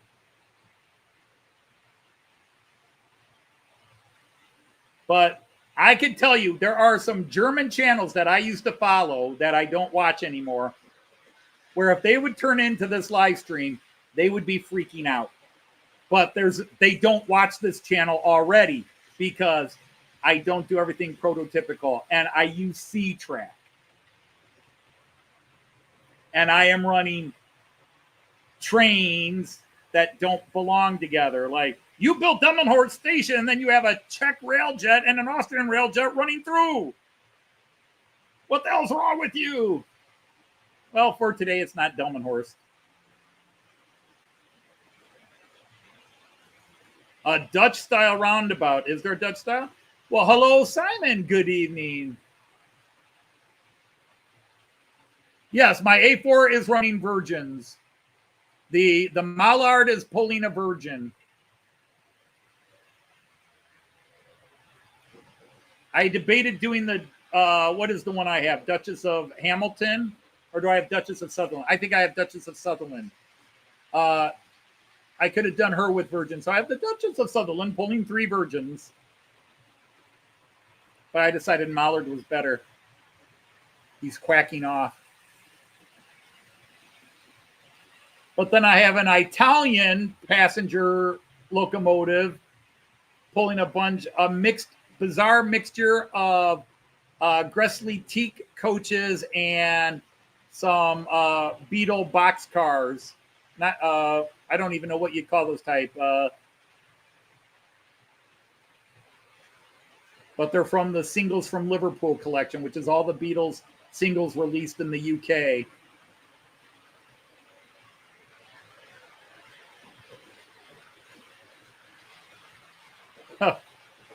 That would be crazy.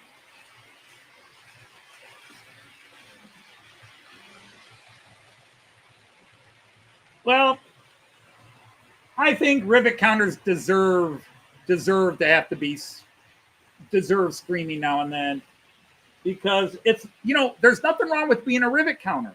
There's absolutely nothing wrong with being a Rivet Counter, with being a 100% purist. It's when you expect everybody else to do it your way and respect it your way, because that's the thing I hate to hear when they go, well, if you're doing it like that, you're not respecting the railway. You're not respecting those models. There's a guy from the UK that was like, there's nothing wrong with what he said, but the attitude behind it, I think, has something wrong. So I refuse to watch a channel if the rolling stock isn't weathered. I will not watch a channel. Well, he has that right. And he has the right to say he won't watch that channel. But it's just the judgmental douchebaggery behind it.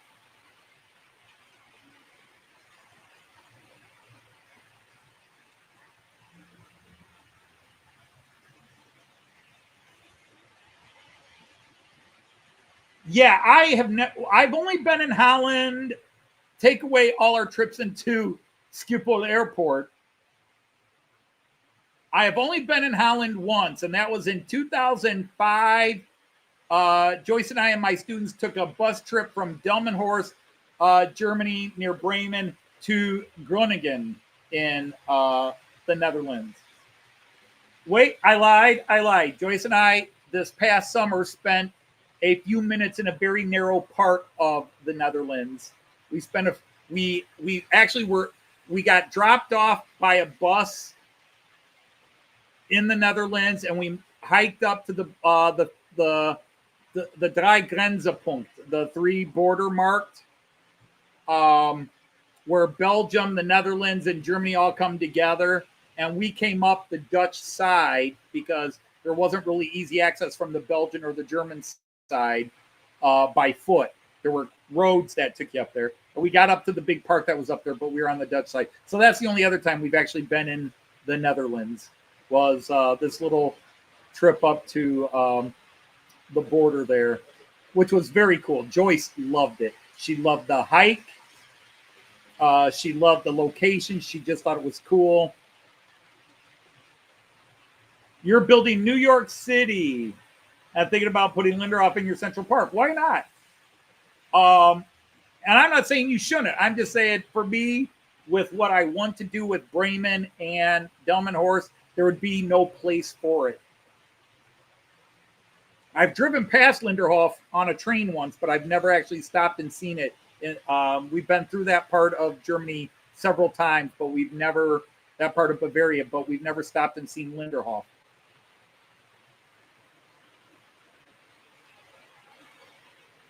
The only thing weathered is me. Yeah, I get that.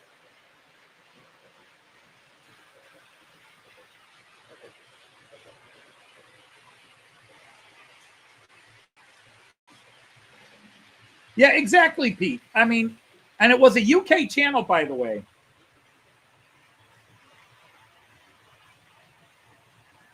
And again, I don't have a problem with that. You're free to like and not like. And this is where too many people, it's really tough in America right now. You're free to have that opinion, and I'm free to call you an idiot for it. Okay? It goes on both sides of the streets. I'm free to express my view, and you're free to call me an idiot to my face.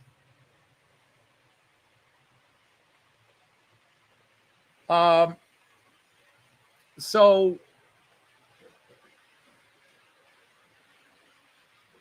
there's nothing wrong with having the opinion, I don't like model trains, but it's just when you say it the way you say it and express it with such disdain,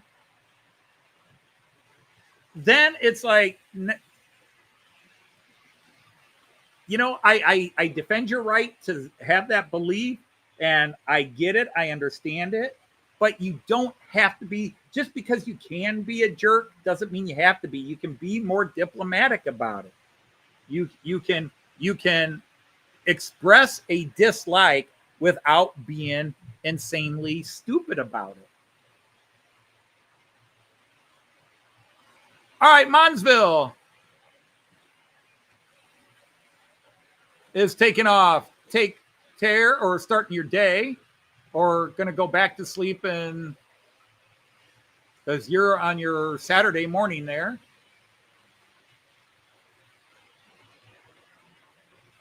Well, you're technically, Scott Wolf, you're entitled to share it. Scott Wood, I should say, not Scott Wolf. You just got to be respectful. You don't have to be a jerk about it. I do that a lot. People will say, hey, Anthony, you know, for example, somebody just asked me about Linderhof, and I can politely say, it doesn't fit my layout, but it's cool. You know, I'm not going to say, no, it doesn't belong on your layout unless you're building that area of Bavaria. No, you can put on your layout what you want to put on. But I will say it doesn't work for me. You have no sound. You may need to reboot. Everybody else is hearing me fine because you're responding to what I'm saying.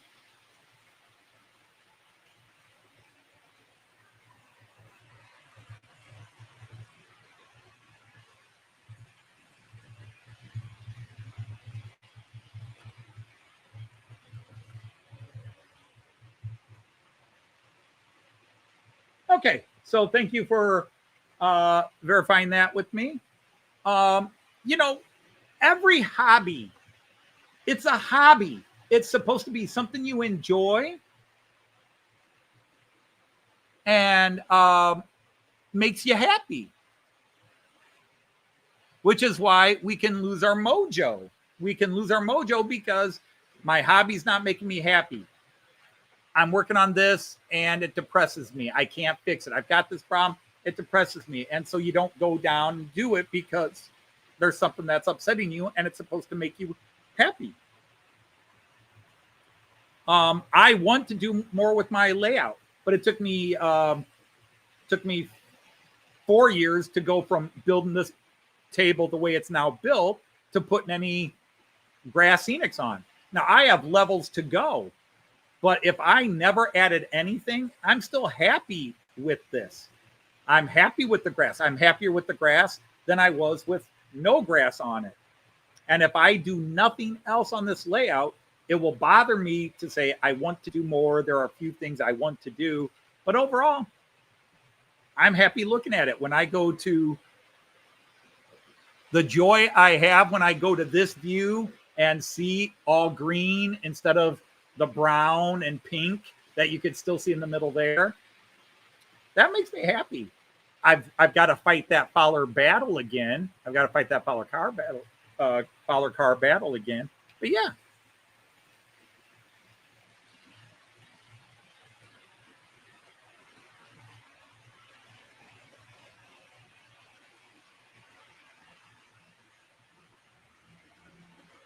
Well, that's good.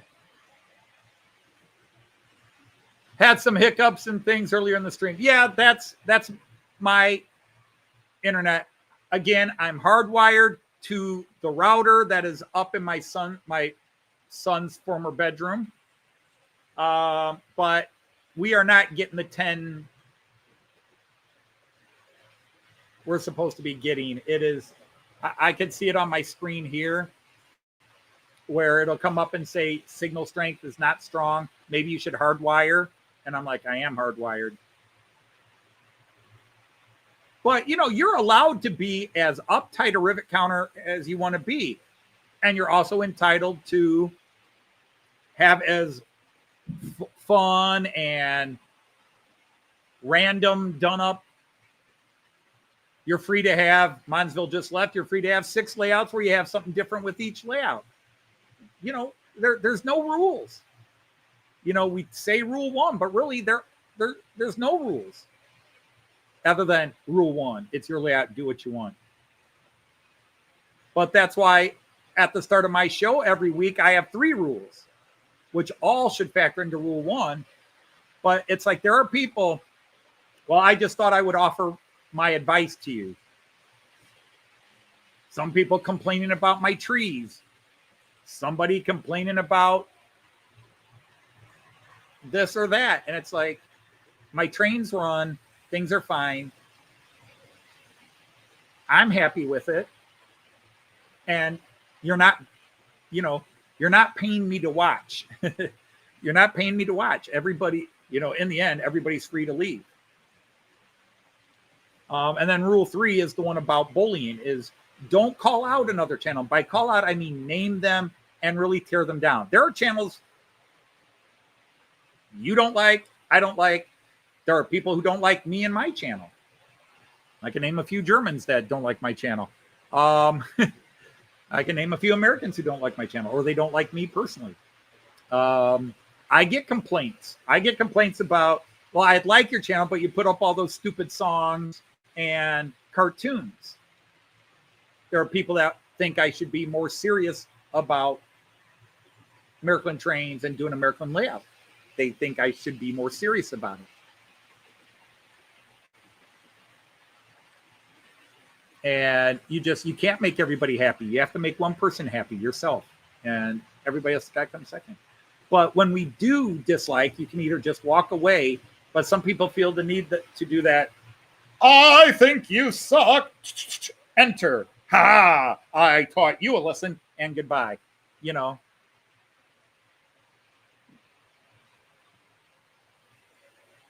True. If you wanted something that was 100% accurate, you would have to, for example, I'm representing a, 10-kilometer stretch, 6-mile stretch of railway between the city of Delmenhorst and the city of Bremen. Or is it, where I said it's 10 kilometers, is it 10 miles? It might be 10 miles. So a 10-mile stretch. What's 1/87th of 10 miles? Okay. My house isn't 1/87th of 10 miles. 10 miles is 52,000 feet. 1/87th of that, well, 1/100th would be 520 feet. 1/100th of that. So 1/187th would be even more. So it'd be so I'd need something about 600 feet, 650 feet long to do a scale representation. You have to condense, you have to compress, and you do what you can. But in the end, you just have fun. Exactly, Pete. There is a button.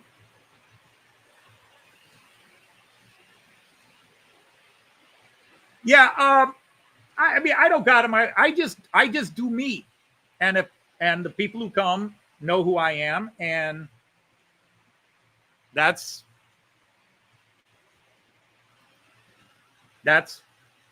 what it is. I'm not going to change who I am to make somebody else happy. Hey, good night. Hi. I'm happy doing what I do. And the thing is, and what draws me to most of your channels, not whether you're prototypical or not. You got people that are very detail oriented, very much oriented. And then you got other people who just put a loop of track on a table and run their trains. And I love them equally. I don't love one more than the other. It's just about, it's a hobby. Have fun. I'm attracted to people who are having fun. When I watch Jason, he's usually having fun with what he does. When I watch Ray, he's having fun with what he does. When I watch Andy Hot Dog Pilot, Dino, when they post videos, Pete, they're having fun with what they do. Hey, or Clive, Hey, Brian Rock Rail fan, hello.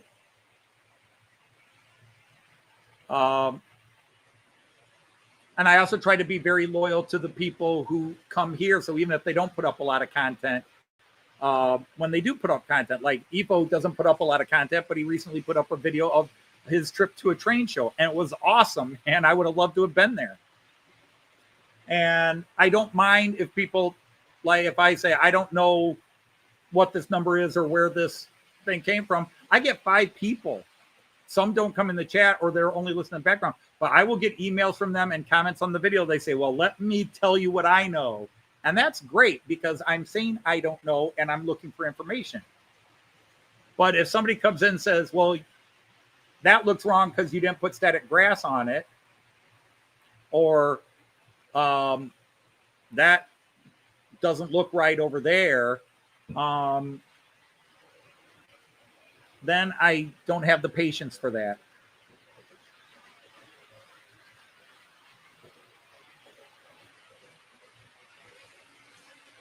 Exactly.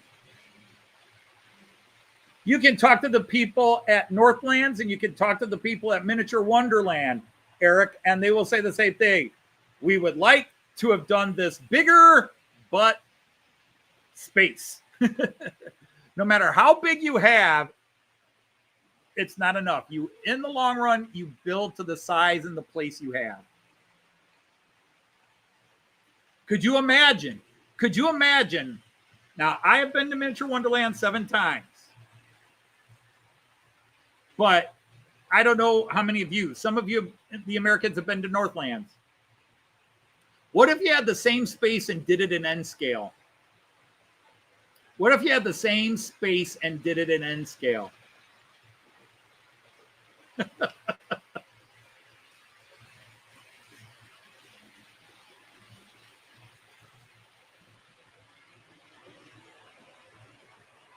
Just get a good shed if you have the space for a good shed. My yard is already small. If I were to put in a shed your size, it would be in my neighbor's yard.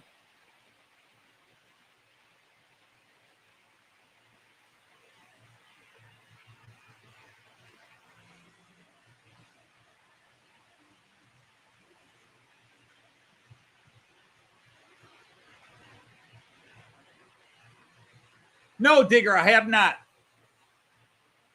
No. Miniature Wonderland was always the big one. And it's still the best. Yeah, now if you did it in T-gauge, that would, you could recreate the whole continent in T-gauge. Everybody would need large magnifying eyeglasses to see it, but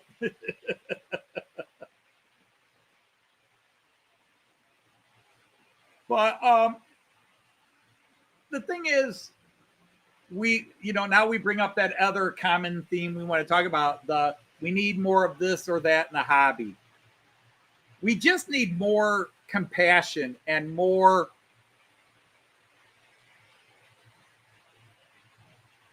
understanding in the hobby. And then all those other things will happen. We yell at kids and we complain about kids with their computer games, but who invented those computer games? We did. We created this crap and then we complained because we gave it to the kids. Okay? The kids playing with that stuff didn't invent it. We just created a society that said, here, do it. We just happen to remember what it was like before those. Many of us, most of us in here remember what it was like before there were computers in every home. Forget smartphones, just computers.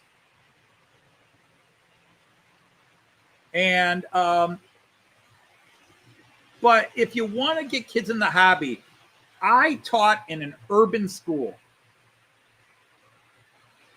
And I had a couple of model train loops in my classroom. And my toughest gangbanger thugs loved it. And the thought of seeing something in 3D and holding it and watching it go round, they loved it. They thought it was cool. There was no way in the houses, the apartments they lived in, they could have room to it, or they'd worry about other kids making fun of them. But you can plant that seed. The problem is we bring little kids like my grandson, and that's why I've got this area here. I've got 2 tracks here, and my grandson has some locomotives. He can turn the power on and run the locomotive, or he can mess with them by hand. I'm not worried if he breaks anything. Sometimes he wants to run stuff on the main layout. I hand him one of my handheld controllers and go for it. I will occasionally tell him slow down because he wants to. How fast can it go, Opa? Okay, not too fast because otherwise it'll crash and break, and then we can't. And he understands that. Okay, don't want it to crash and break. Because I always say, and Opa won't be able to fix it. But let the kids touch, mess with them, play. What happens is the grandkids come over, or you go to a show and the guy's got all this stuff out there and the kid goes to touch it. No, keep your hands up. No, get your hands away. No, don't touch that. And the kids learn, it's muscle memory in a way. They learn, don't touch. And if they can't touch it, they don't want to play with it. So you got to have something that kids can break. And the best thing in the world, and I'll take it to an extreme. My daughter, my younger daughter, once had a car crash, and she was so scared I was going to yell at her. And my first question is, are you all right? All right, I'll come out and see. And she messed up a car of mine that I loved. She dinged it. She didn't mess it up horribly, but she dinged it. Of course I'm disappointed, but we all have accidents. We all make mistakes. She didn't get hurt from it. And I think it stunned her that I wasn't screaming at the ceiling, cussing her out and yelling at her. But it happens. I did that. When I was young and didn't have my own car, I was driving my dad's car, took a wrong turn, had to pull into a driveway, and as I was backing out, I caught part of the fender on a foam pole because I was trying to avoid the car that was sticking out weird on the other side of the street, and took my eye off the foam pole, and I just caught the big American fender going out this way. I grabbed it and bent it, and I had to go home and tell my dad I wrecked the car and have him cuss me out for 2 hours. And then the next morning, he didn't have work, and he just stared at the front door and looked out the window and was crying at the dent on his car. He didn't talk to me for a week. He was just so angry. And it was like, I couldn't do that to my kids. Everybody screws up. Everybody makes an accident. Well, that's cool, Brian. Hopefully we can get you to 2,000. I don't have that kind of influence. Which John is taking off? John Benicki's got to go. All right, John, it was so great to have you here. It was great to see your name on the list. Yeah. Oh, we all do. Eric, when I did got my IC3 and built that loop on the kitchen table, you better trust me. I took that as fast as I felt I could do it without it going off the track. Because you hit a point where you're like, whoa, that's going to go off the track, and slow it down a bit. But, I loved having that IC3. And when I built this layout, I had those guys going very fast. But I know where to slow it down. Grandson, he's got to learn. But you got to let him.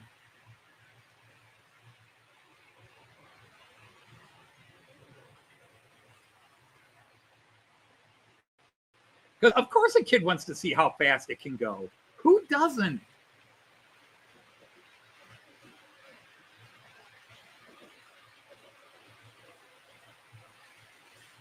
Absolutely, EFO.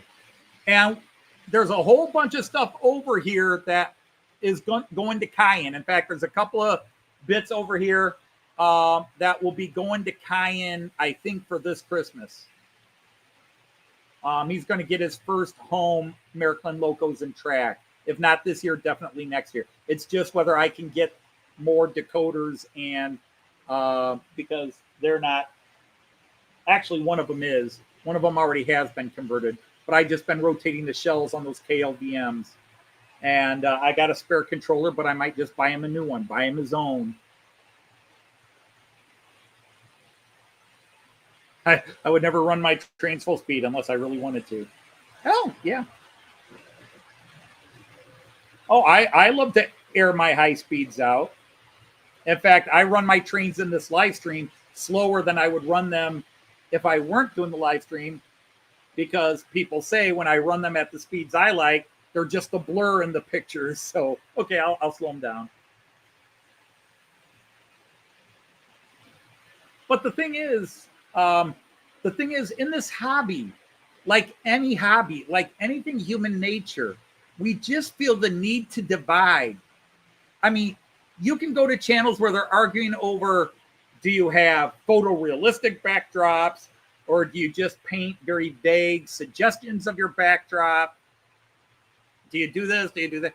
And there are people that are steadfast. It has to be photorealistic. And there are people, they love the abstract.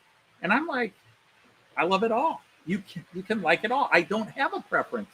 When any of them are done with love inside of them, the love makes it look great. I mean, even this here, this view you're now seeing, which is right here across from me. I love this view. And that's just this one panographic picture my wife took from a train.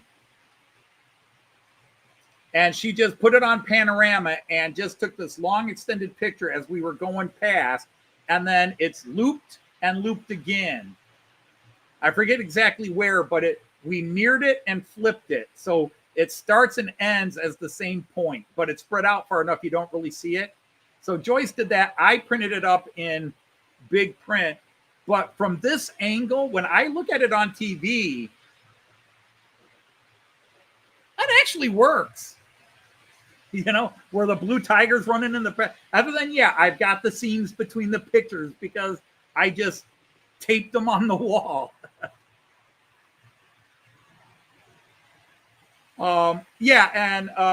The chaos of the view too, where there's lots of trains going lots of directions, because that's my. What was that about? We had just a brief pause there, which meant somebody had an issue going over a point. We did have all 5 trains over here at one time. But yeah, I mean, I love the trains going because that's my ADHD. All right, who is creating? We have a short somewhere. Huh. Somebody must have derailed.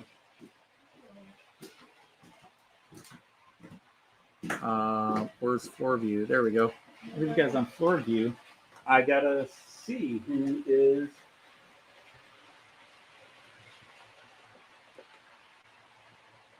Huh.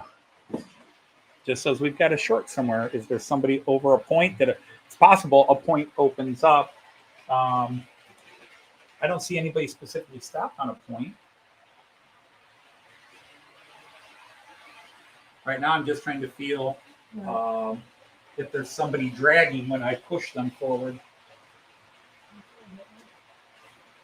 Don't think it's that one. Is it this guy? No, they're all good. Oh, there we go. It's the Flying Scotsman. What happened, dude?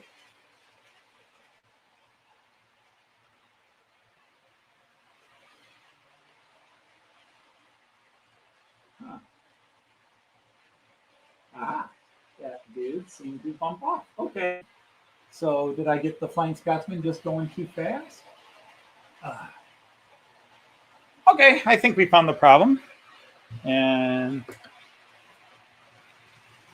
yep, okay, so yeah, we just had a small the front bogey on the Flying Scotsman derailed.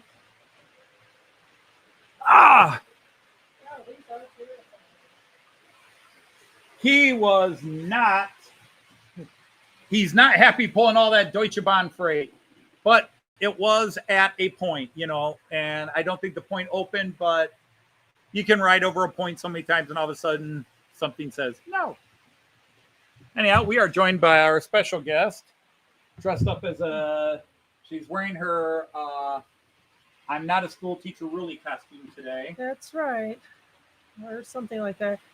So hi, everybody. Hi, Simon. Howdy, Andy. Hi, Raymond. All right, Del. That is Pete, right? Yeah. So bye, Pete. Pete and Sue, if you're there. Hi there, Tom. Hi there, Lordell. Bye, Luma. You have a good weekend too. Yeah, Luma came Simon. We haven't seen Luma in a while, so it was nice to see Hello, him. Lee. Hi there, Digger.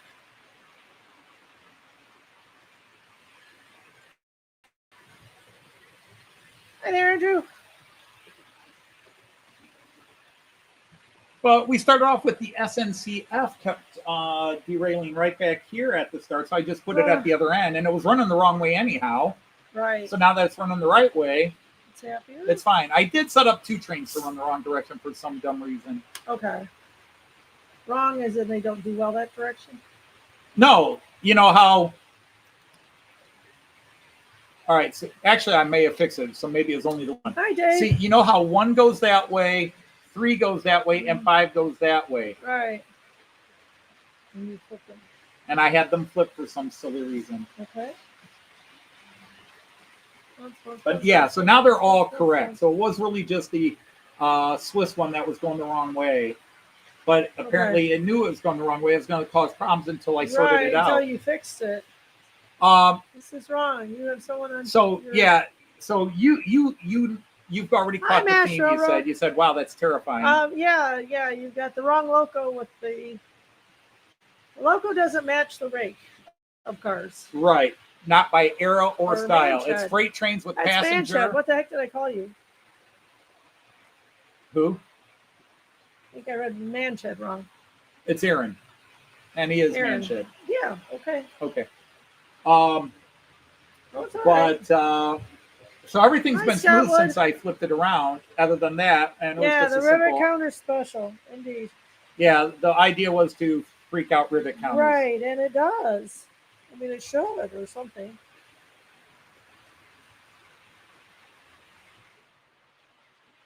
What did I do? Did you do that? It looked He like just it. derailed again. Yeah, he did. Same place. Roco. Roco. Yeah, me too. What is causing you to derail here, dude? Apparently, Flying Scotsman has had enough of these. Oh, I see what it is. All right. I got you, Flying Scotsman. You're absolutely right. That should not be like that. So Daisy will say, if you haven't hit the like button, please hit the like button, ladies and gentlemen. That's right. His lights don't always work in. See, some rail adventure consists, huh?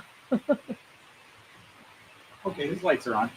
Yeah, so it really small, does look wrong. It really looks wrong, though. And then the other thing is like, whoops. Oh, now he thought about it, and then he said, "Oh, it's he okay." is not liking that point all of a sudden. No, he's not. Is there something wrong with the switch on it? Seems to be okay. See what he does coming around. You upset the whole team, you know. Oh, so now I'm watching. No. Well, that time it was the car. So what's going on? I made you stop them. Huh. Been running smooth all show. Sure. But you get that? Well, maybe somebody's tired. Yeah. Yeah, like me. Yeah. Okay. Yeah, all right. We're just going to turn them off then. Yeah, well, it's this guy. Ah, okay. Apparently that guy was also, I checked the guy. You see the obvious one and you missed the little one. Sure. Okay. So I wonder if that's going to solve the problem now. You think he was offline? The second car was also derailed. Yeah, okay. Just slightly. So I don't know if it is derailing on that or if it just, when I fixed the one. Uneventful, Andy. Yeah, he just went through it smoothly and no problem. Yeah. Yeah. Okay. Really, no problem. They're just long days. Long days. And they always give you the Friday off, but the Friday off never seems to make up for the extra hours on Wednesday and Thursday night. Drag through it, that's for sure. Now, we do the Wednesday's a school day, and to give our working parents more opportunities, we do conferences on Wednesday night after school. So that's a 12-hour day. And then we do a full day, 12 hours the next day. So, yeah, it takes a little out of you. And, of course, it was associated with the holiday. Yeah, so this was my penultimate Halloween party. Second to last. My father loved that word. The penultimate. Yeah, and happily Halloween is on a Saturday next year, so that's even better. Full day of Christmas market shopping. Oh, I'm jealous.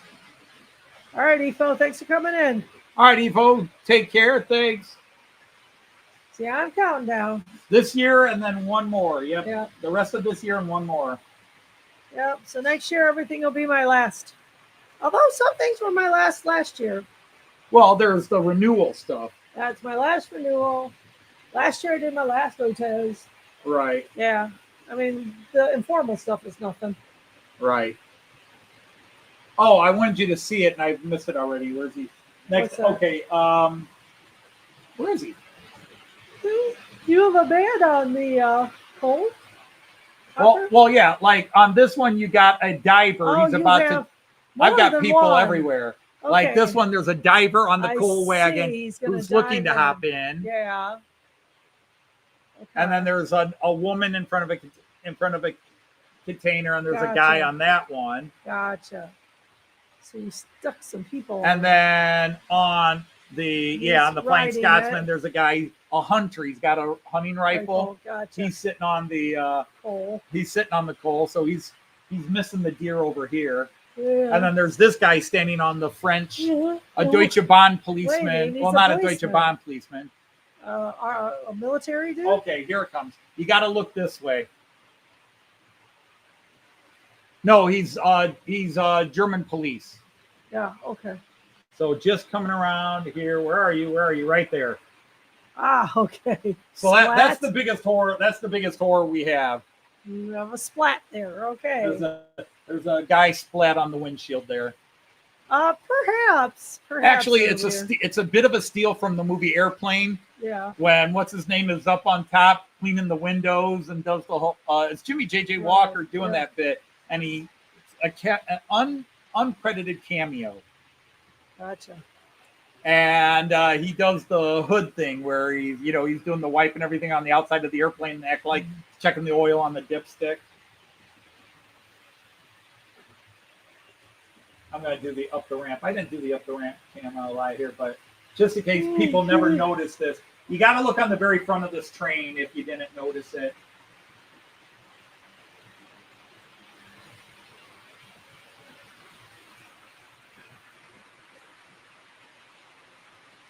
So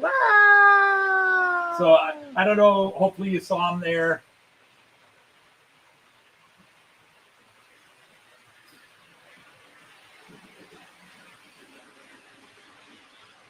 There you can see it in the station view.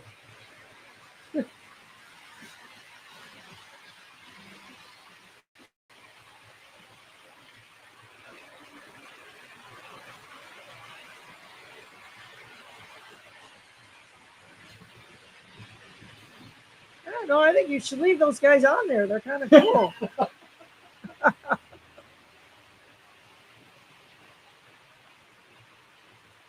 There's poor schmuck. A little bit of wee. Get me off of here! Whoops. Whoops. I flipped you full screen while you were yawning. Oh, sorry. Yeah, I ran out of energy. Yeah, indeed.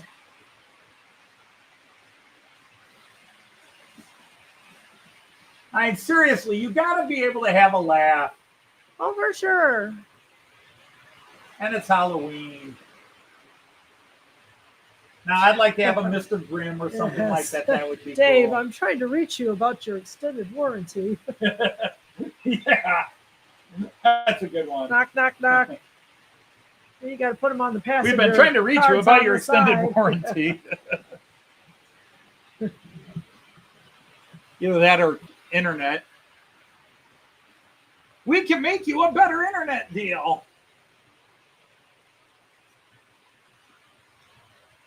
That's the best joke of the day right there. There have been some good ones, but I think that's the best. Uh-huh. But some people are questioning Damshire as an Earl of Damshire, who is going to appear in the next episode, the next couple of episodes, the Earl of Damshire. And I pointed out that I was waiting to see, there's two people that aren't allowed to speak because they know, and neither of them are watching right now. Okay. But the Earl of Damshire was mentioned in a previous series. This is not just a new bit. I know what it is. But when I first wrote it as Earl of Damshire, did you know?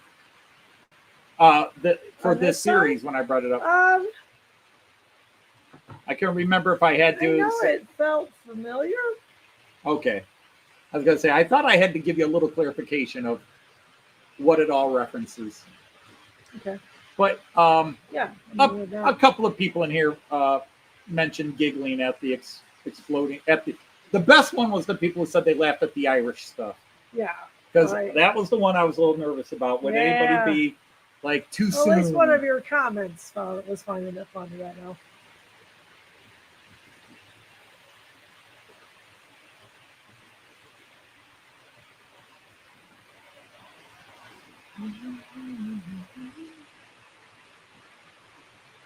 This looks like she wanted those pots. I got a very lukewarm answer.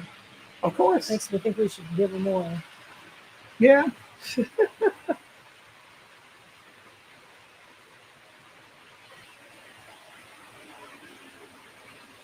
Earl of Devonshire. Well, that'll bump some more. Yeah. No, we got the Earl of Damshire. Damshire.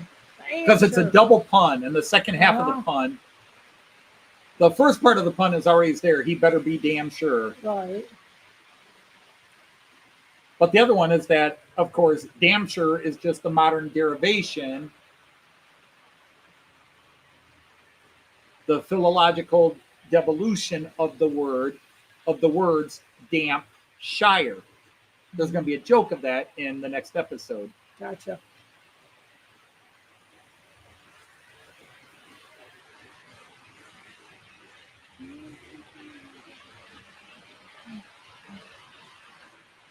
But nobody has mentioned, has put together the two characters so far from scene 1, Lord Sidney Barrett,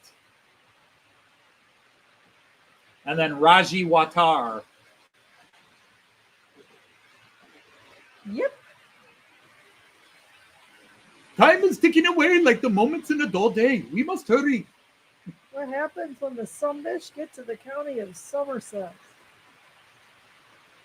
Well, unfortunately, they won't be going to Somerset. It is, and they may piddle in a marsh somewhere, but it is at best an R-rated show. Spider gets them. Well, that was funny that you mentioned in the comments there about the spider. The talking spider actually goes back to the end of series 3 when Fredo. In series 3, one of the jokes we had. Okay, if you haven't, not that anybody here has or hasn't, but the character Fredo Baggino is just a pun on the character Frodo Baggins, right, from Lord of the Rings.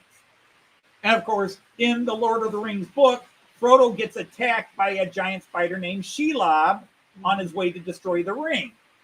So in the ending of series 3, and the reason Fredo Baggino is even in is that Five Finger Bill points out when he brings these guys, why did you call us? Because not only are you all top hitmen and banditos, you all are missing a finger. Because, of course, Frodo Baggins loses a finger.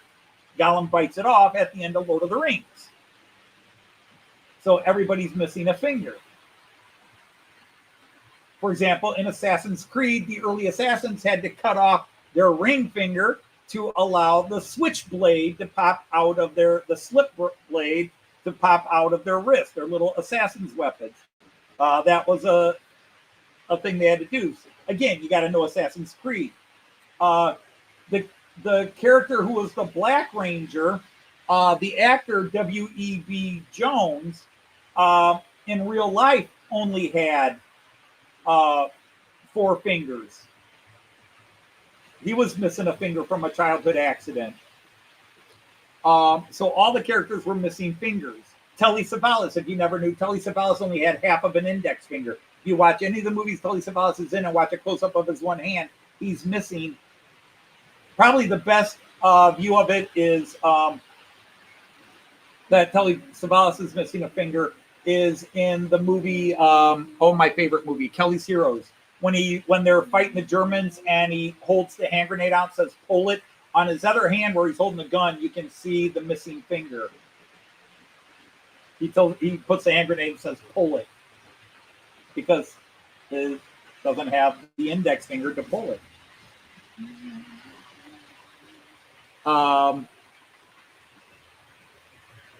So they were all missing fingers.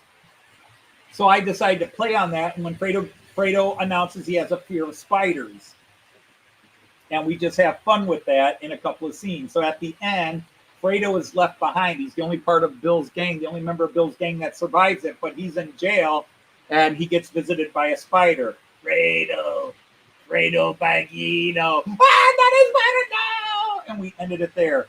And then we brought it back in a post-Christmas scene, a post-credit scene in the Christmas special, where Fredo has been locked in jail and forgotten, which is a running joke we now have that we introduced in episode 3 and now in episode 5, that everybody's forgotten about Fredo. He's been in jail and forgotten ever since series 3. He's just been forgotten for 2 years.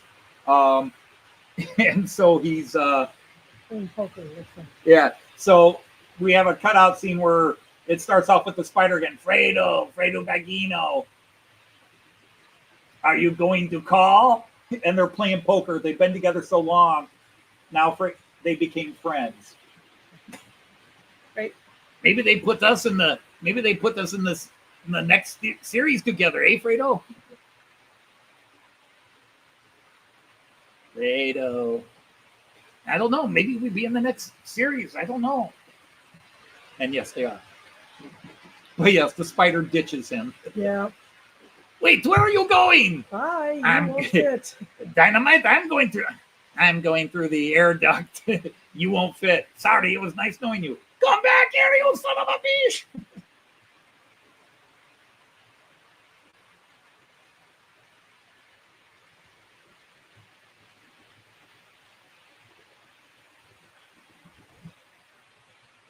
No, I do now. Mark, who did Piddle in the Marsh and the Innocent Folks of Somerset, the Innocent Folks of, he moved that to a different server because he was tired of fighting red flags from YouTube. And, YouTube's not giving him the red flag. It's people who run across it. But he got tired of it, so he took it. He sent me a link to whatever server he's on, but Facebook and YouTube are more than enough for me. I've joined Instagram, but I haven't looked at it in a year. Hi, King Fox. Hey, Ian, Sir Ian of King Fox Junction. Welcome in. Great to have you here. So, yeah, we just have all that. I was hoping Kyan would be here relatively soon and maybe let him make a guest appearance on the live stream. Yeah, maybe. So they cookies, but it's Halloween. Yeah. Oh. It's earlier. Because somebody's come out of hiding. Who's that? Tony Pinnell's. Oh, okay. He's got a new video up today. Nice. I haven't seen it yet. That's a relatively short one. Because a lot of times his videos would be 35, 40 minutes long. I think he's showing off some new stuff he bought, but I'm sure he lost his mojo, but he's done some drastic changes to, it looks like, to one section, because he's talking about the canopy redo. Gotcha.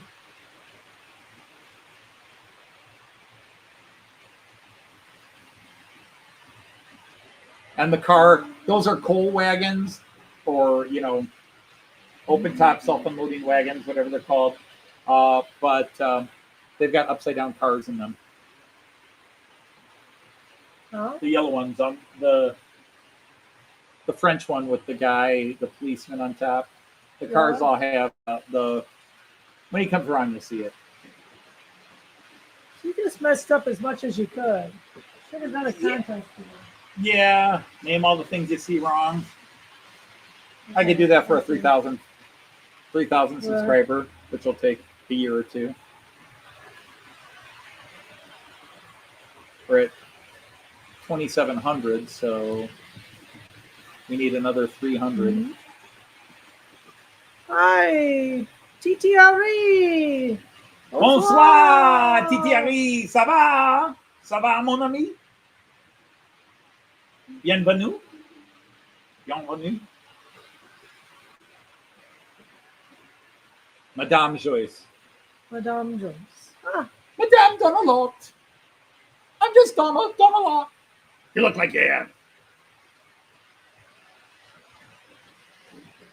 I hope my British accents they were not meant to be any particular. They were just stereotyped, right. basic accent of no particular region, just enough to Right, make when them your British. friends are British and you Yeah, when all don't your wanna friends are offend different them. regions, I wasn't going to try to do a specific Liverpudlian. Right. Why, you blew up one of the Queen's own?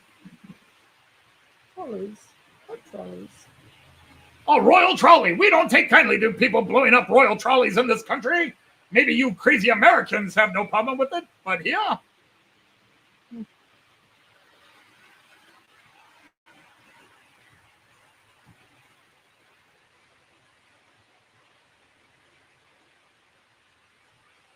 But a lot of callback jokes.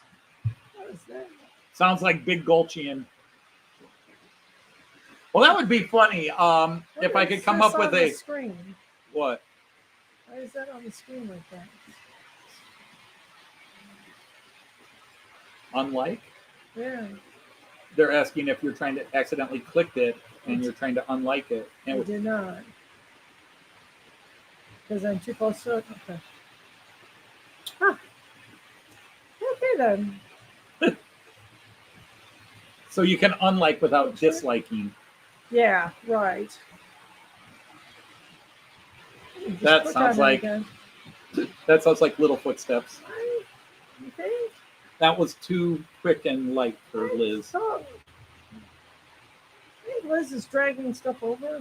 Oh, okay. I don't know. I'll go investigate if you want. Like, I would need like a Scottish or Celtic word for gulch. Let me back up. I mean, I know Scottish, Gaelic. And then another word for big. And we'll just have, that could be another joke.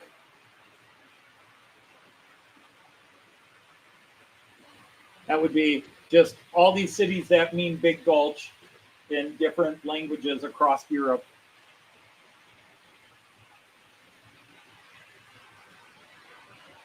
All right, good night, Aaron. Thanks for hanging out with us for a little bit on this Halloween Rivet Counter horror show. Never did turn the lights on the Rheingold, but that's just one more thing.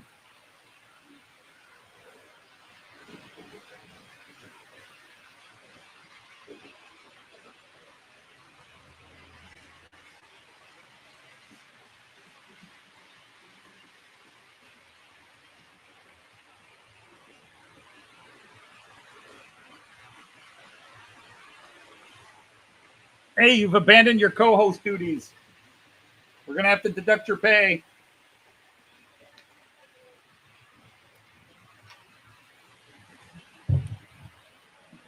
I just got to remember to get the glass screen out because we always put it back in. Do you guys remember how to take the screen out?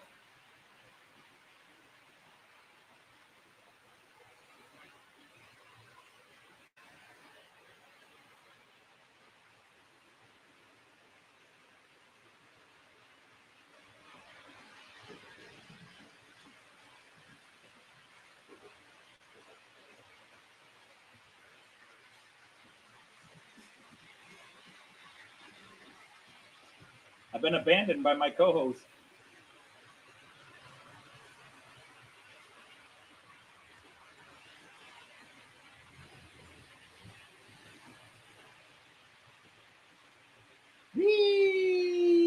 doggy.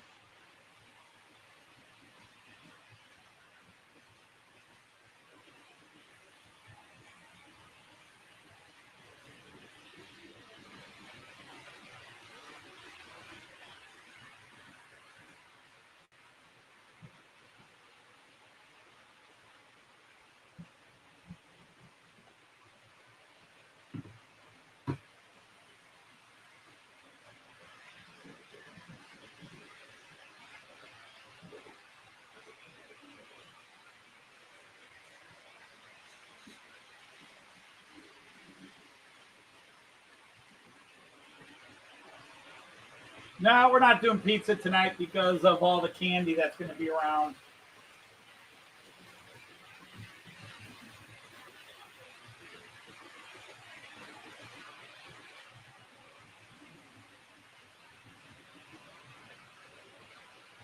But see, there's a little diver there. It's kind of hard to see, but there's a little diver about to dive into that bed of coal.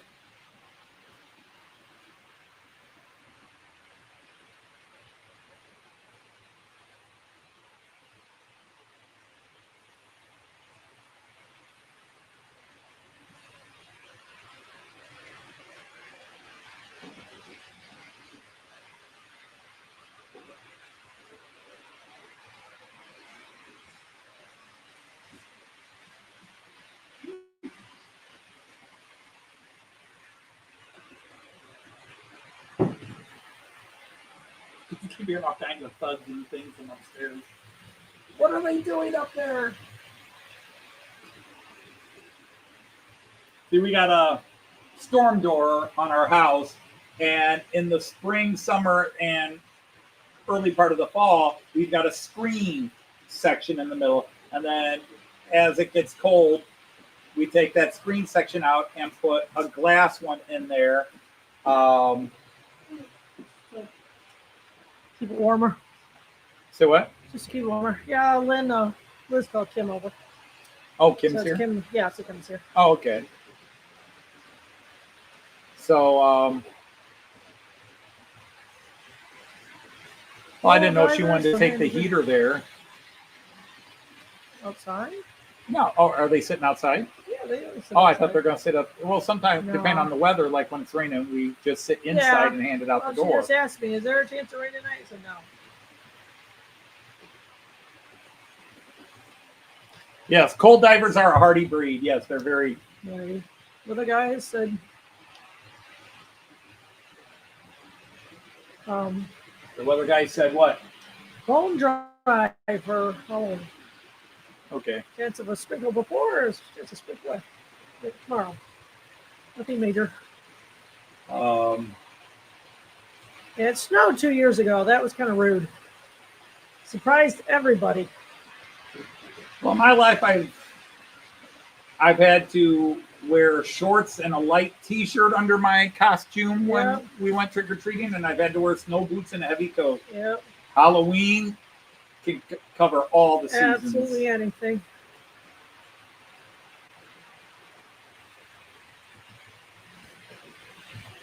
Yeah. Oh, it's a little warm. why are you more? Why am I more what? Oh, maybe you're just pushed back further than normal. I am back a little bit. No, I'll come. Well, it just, for some reason, you are, you're more of you is showing than normal. Yeah, I agree. So I don't know if you're normally pulled up a little more or what. What? I don't like your hinge either.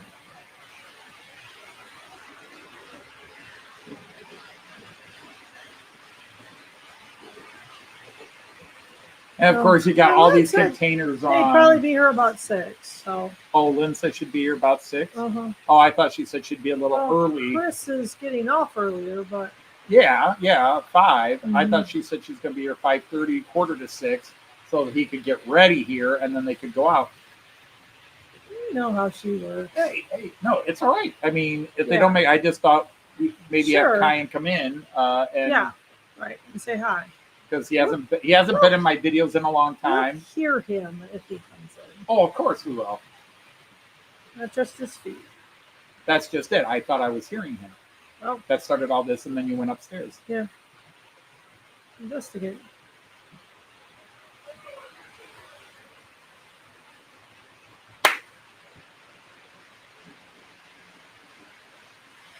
I just got to remember to get all these little niblets off the layout as we go. But again, a little bit of gremlins at the start. You find out what's causing it, you sort it, and then everything runs smoothly. Of course, towards the end we had that, but it's just weird. All those years where my layouts, my live streams ran smoothly. It's just every week there's some little things. Something, yeah. And I'm just wondering if it's, now that everything's settled there, you know, with all the grass and the glue and everything, if there are certain imperfections that are now more drastic. Right. I don't know. But it's something different. It's never consistent. It's never the same track. It's never the same problem.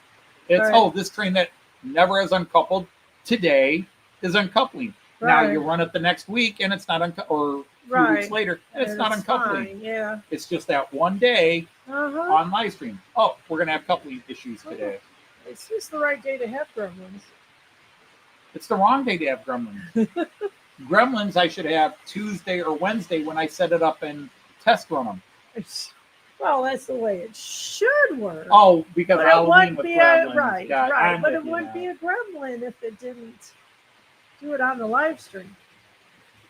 You know how that all goes. Everybody. Do it again, ba ba ba. And yeah, see, and there I had the obvious problem, but I didn't catch what the source was. Because the other guy was slightly uncoupled, so it was catching. Right. And it opened the spring up, had which to do started it a causing. few times. Yep. Now, why it suddenly was suddenly derailed? It could be that was always derailed, but over several dozen loops, it finally caused the phalange on the rails to open a bit, which caused the bigger issue. And then I fixed the bigger issue, and then it did it again. I fixed the bigger issue. Why is it doing it? And this time you watch, and then you go, oh, we're watching that one guy bump, but I still couldn't tell it was derailed. It was only the second time I was like, that's derailed.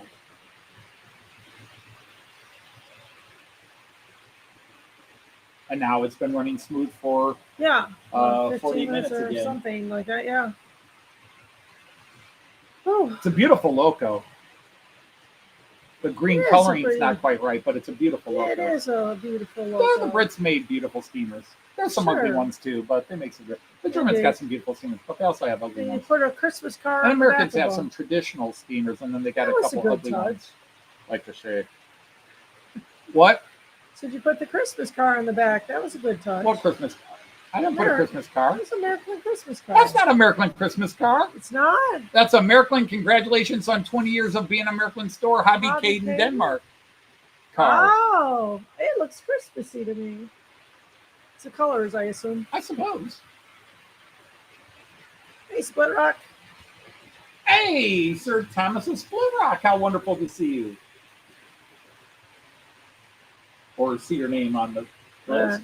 Don't see you enough in any of the chats anymore. Dennis is going to ask you again, if you haven't hit the like button, please hit the like button. Not now, Miss Sumbish. Anthony needs all the support he can get.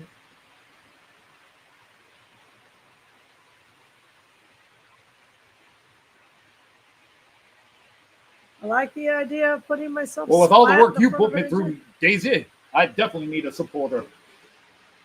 An athletic one.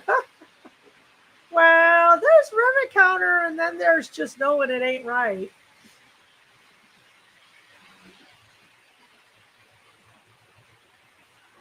No, I don't know. Was I? Yeah. Oh, talking about the color. Yeah, I got that What beat. can't go wrong, especially if you point a camera at it. If you go back to the video, and why would you? But you go back to the video where I got the Flying Scotsman a few years ago, the American version.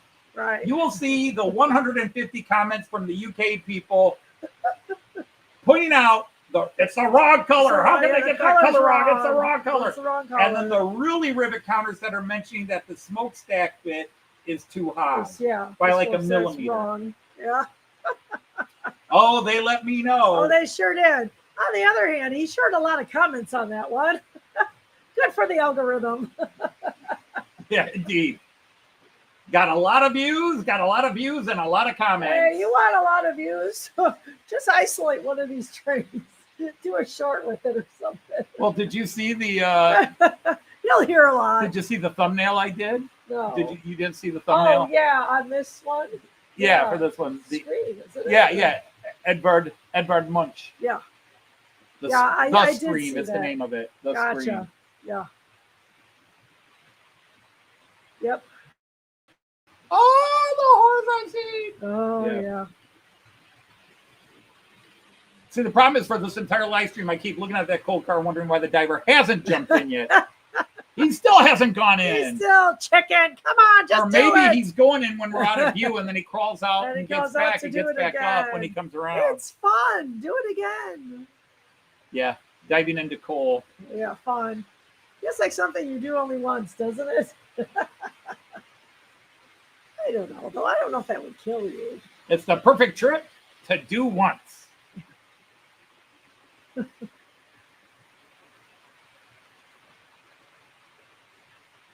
Don't grab me by the shirt collar. I don't like being grabbed by the shirt collar. My father grabbed me by the shirt collar once. And to this day, he has to wear orthopedic shirts. Is there such a thing? Yeah. People going, that's the wrong scale. Yeah, indeed. Indeed. Hey, Willie, happy Halloween. Hey, Willie, happy Halloween. Is Willie going trick-or-treating? And if so, as what? And if not, okay. Is it 2 hours where you are? I don't know. They're an hour. Different They're an times. hour behind us. Okay. It's more than an hour. I think they're an hour behind us. Yeah, I think so. I think they're... When Joyce retires, you can run a Joyce celebration train. Why not? Yeah, they're still Central Time Zone. Yeah. They're not Mountain in Wisconsin. Yeah. Whiskey. When I don't know what would a Joyce celebration train be, but yeah, that last Friday she comes home or last Friday teaching, we probably should have a big special on my channel. That's a year and a half away. We got 19, almost 20 months to plan that yet. Yeah, we have time. We got time. And of course, when you retire, we're immediately, well, no, we're not immediately. We're not traveling right away. Right. That'd be good for the plants. What would be good for our plants is for it to actually rain in the summer here like it used to. Indeed. He's going as a construction worker. Cool. Oh, okay. Kyan is going as a firefighter this year after several years of going by his middle name, Link. Yeah. Well. He often has many outfits. Yeah. He's had years where he's had as many as 3 outfits already, and he's only 4.5. So yeah, he's a fireman with his fire truck. And the fire truck, he lifts up the front of it, like the hood of the engine, and that's where he's putting his candy. Yeah, so he doesn't have a bag. He's got this little section. It's a real clever design by my daughter. Right. So nobody's going to steal his candy that way. Yeah. It hangs over his shoulder, so he's sitting in the middle of it driving it. So he's got a fire engine and a fire suit. Mm-hmm. That's really cute. But like 1 year, I forgot what he was. He had like 2 or 3 different costumes last year. He had 2 last year. So this year? But one of his costumes is always Link from Legend of Zelda, the video game, because his middle name is Link from that character. I think that's the best of the set I could take. Yeah. So.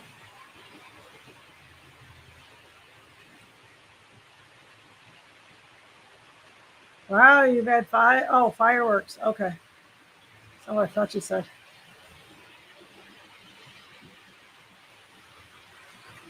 He's cute. You didn't take one from the side? No. What's the pain look expression? At the other ones. Yeah, we'll just go through them. Yeah, his cheesy grin. Yes, He grins so much it doesn't look like he's grinning. It doesn't look like he's grinning. Or this one, the meditation one. Yeah. Oh, I must find my center before I go beg people for candy. Yeah. Oh. So I'll try again tonight and see if he's not cheesing it quite so much. Let there be lots of candy.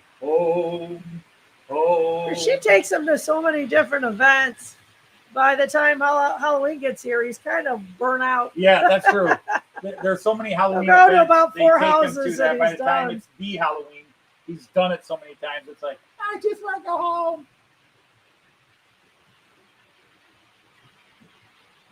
I like that picture. Oh yeah, where's that? That's at the restaurant. Oh right, yeah, You two were playing together. yeah. This is Kyan and I a couple of weeks ago at a restaurant.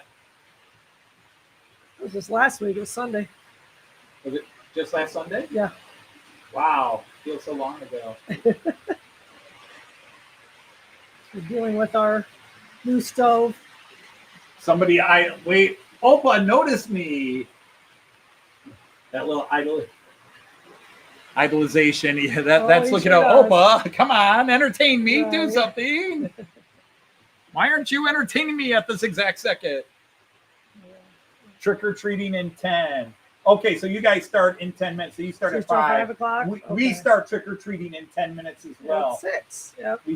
We do it 6 to 8 p.m. Now our middle daughter loves to pass out the candy. I don't know if love is the right word. Oh, she definitely does. It is her job. She has accepted it as her job. That's true. So, yeah, she brought a friend this year to keep her company, and she's going to be fine. Because this is the first time since I started doing the live streams that Halloween has been Yeah, on your same time as a live stream on a Friday. Yep. So anyway, essentially, we could stay down here and not do anything, but I'll walk out with that blue tiger. You know, I've got 2 gifts. Well, actually, more than 2. But that blue tiger really stands out as one of the coolest. You know, I got that Real Pool Class 186. You can unload the blunderbuss. You can unload the blunderbuss. Well, you know what a blunderbuss is, right? Yeah. Okay. It took me a minute, but I got it.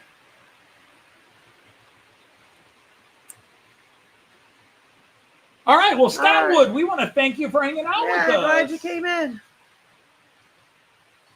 We do this every week, not usually with Crazy Trains. Next week will be actually next week is going to be Amtrak. So things will be back to normal-ish. And then we're in the countdown. The locals will be right. Next week will be Amtrak, and then we're kind of going to begin the countdown to. I got to decide who's running on your Steampalooza. The Steampalooza. You've got a lot of choices. We're going to be changing locos on Steampalooza. Yeah, you might. That would be interesting. That would be. We'll have to do some changes. Who's going to start? Who's going to end on Steamerpalooza? Yeah, where are you going to put them one day? Yeah, Steamerpalooza. That's what we call the Christmas special. This is about as much as Joyce can rest, to be honest. So, but I do look. I know I don't look perky today.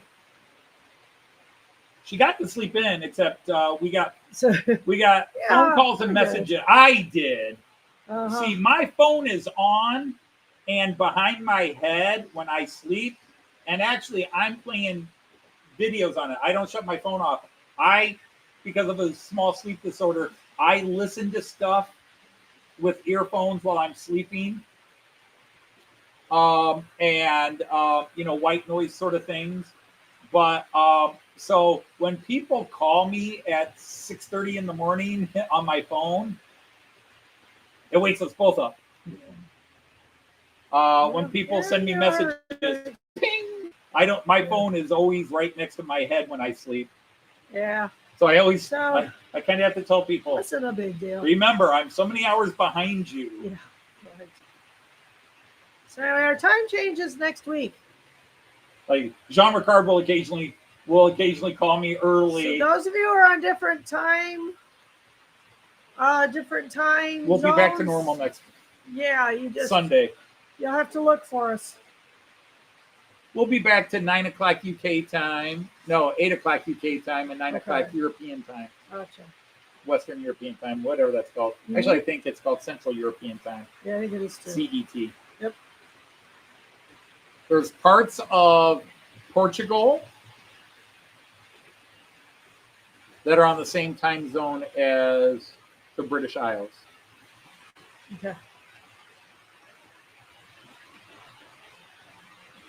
I don't know if that section of Spain that's right above Portugal is also on it. I think they just keep that part of Spain in the same time zone as the rest of Spain. But I could be wrong. Talking, so not boomy music. Yeah, he doesn't listen to music. Tends to watch movies. Yeah, I listen to movies that I'm very familiar with. BBC News when you sleep. That could be something you can listen to. No, because they'll start talking about something. My brain will say, "Ooh, this is interesting." Wake up and log it. No, I listen to movies and TV shows, playlists that I have seen dozens of times, so my brain can just tune them out. My brain listens to them, but it's nothing new because I will wake up to something new. That's true.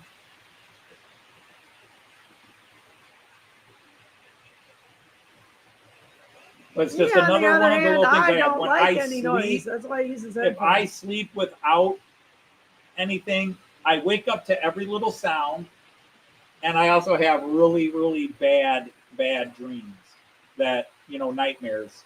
All sorts of bad things go into my brain, and so I started, I don't know how many years I've been doing now, 10, 15 years. I now sleep with an earbud in one of my ears because it drowns out everything else.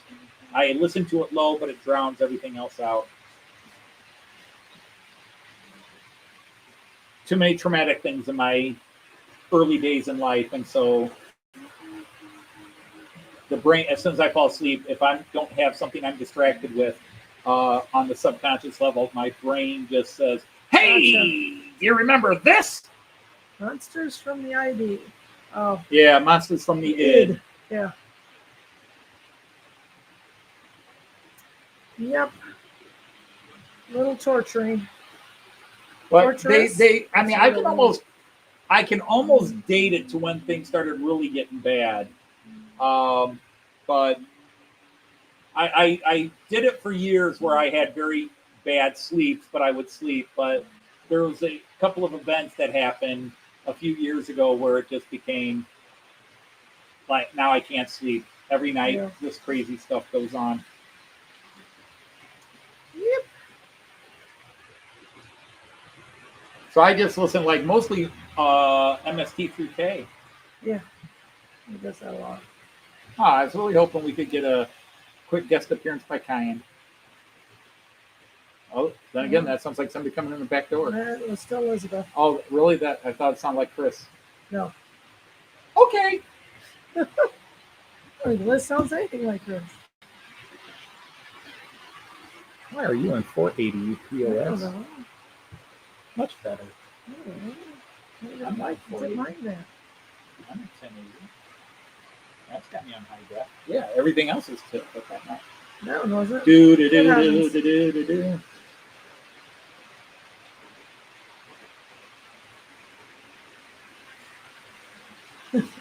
These are the guys you chose not to use. One with a chainsaw? No, he's it's either a grease gun or could be a gas thing, gas nozzle. Okay, if you say so. He doesn't stand up. He's all I know is it said automotive worker, and he lost part of his leg. He did lose the foot. I broke part of his leg. Oh, poor kid. Yep. Oh. And he's not even riding in a car. That's the other thing. He lost the part that he would lose anyhow if he were going to be sitting in a car. That's right. But he was able to run free, and now he can't. Hamburglar? Hide your beef patties. You don't see the Hamburglar anymore. No, they don't do any of those. Yeah. Burger King got rid of the Burger King. Yeah, it was pretty creepy. It's they said they had complaints about some of the commercials getting creepier and creepier. Yeah. And that it was really coming across as sort of a... Down to 2 minutes. I'm down to 2 minutes. Mm-hmm. Less than 2. Okay. Da da da da da da da. Yeah, Wimpy. Let me pay you Tuesday for hamburger today. You let me have the money to buy a hamburger, I will gladly pay you on Tuesday.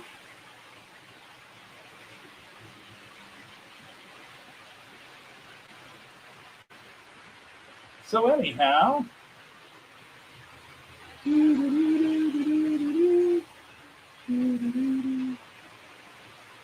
I'll bring him around more so I can reach him. Okay, have some fun with Willie there, Eric. All right, take care. Have fun, Willie. Hope you get all the stuff you like. Yep.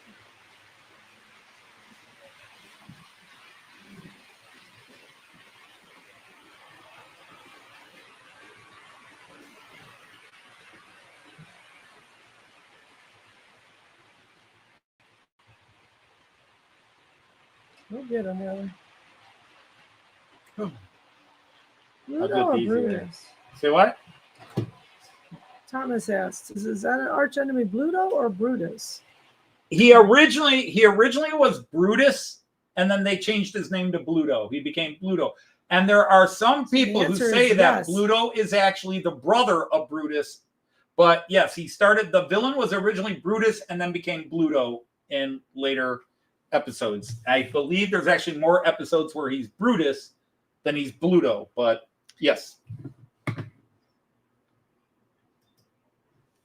So when I was young, it confused me, like Brutus. And then somebody told me that there is actually an episode where they introduce that there's a brother, twin brother or whatever, and he is also, and so one was Brutus, one was Bluto. But yeah, it started as Brutus and then changed to Bluto. All right, well, it is that time, my friends. We got through it. Yep. Spinach sales were high when Popeye was on the. How disappointing was that for children, though? I eat my spinach and I don't have any muscles. You also don't have deformed forearms, so you know. Right? Yeah. Mom, look what happened to my forearms. Too much spinach, kid. Yep. My forearms are thicker than the calves on my legs. That's spinach poisoning, son. I'm sorry. And poor girls that thought it would work for them You too. live on it, but it tastes like dung. Yeah. No, not good stuff. That's for sure. Dry spinach, actually, in a salad, I don't mind. But the minute it's cooked, it's like carrots. I don't mind raw carrots, but the minute you boil them in water, or bake them or whatever. Yeah. Gag reflex, big time. Candy them. All right. So anyhow, it is another Friday has come, and it hasn't gone, but our time together has come and gone. Right. And on that note, we're going to go steal some candy before it's all given away. Yep. And Joyce and I are probably going to try to figure out how our new stove works. Right. So I think I'll take Cayenne out for a little bit. Oh, you're going to go with cayenne, true. Yeah. Right. That's right. Okay. You're Then I'll going to go go back with and cayenne. make cookies. Okay. Then you'll come back and make cookies. Or one of us will make cookies. I don't know. Anyhow, we want to thank the few of you that have not run off before the checks were passed out.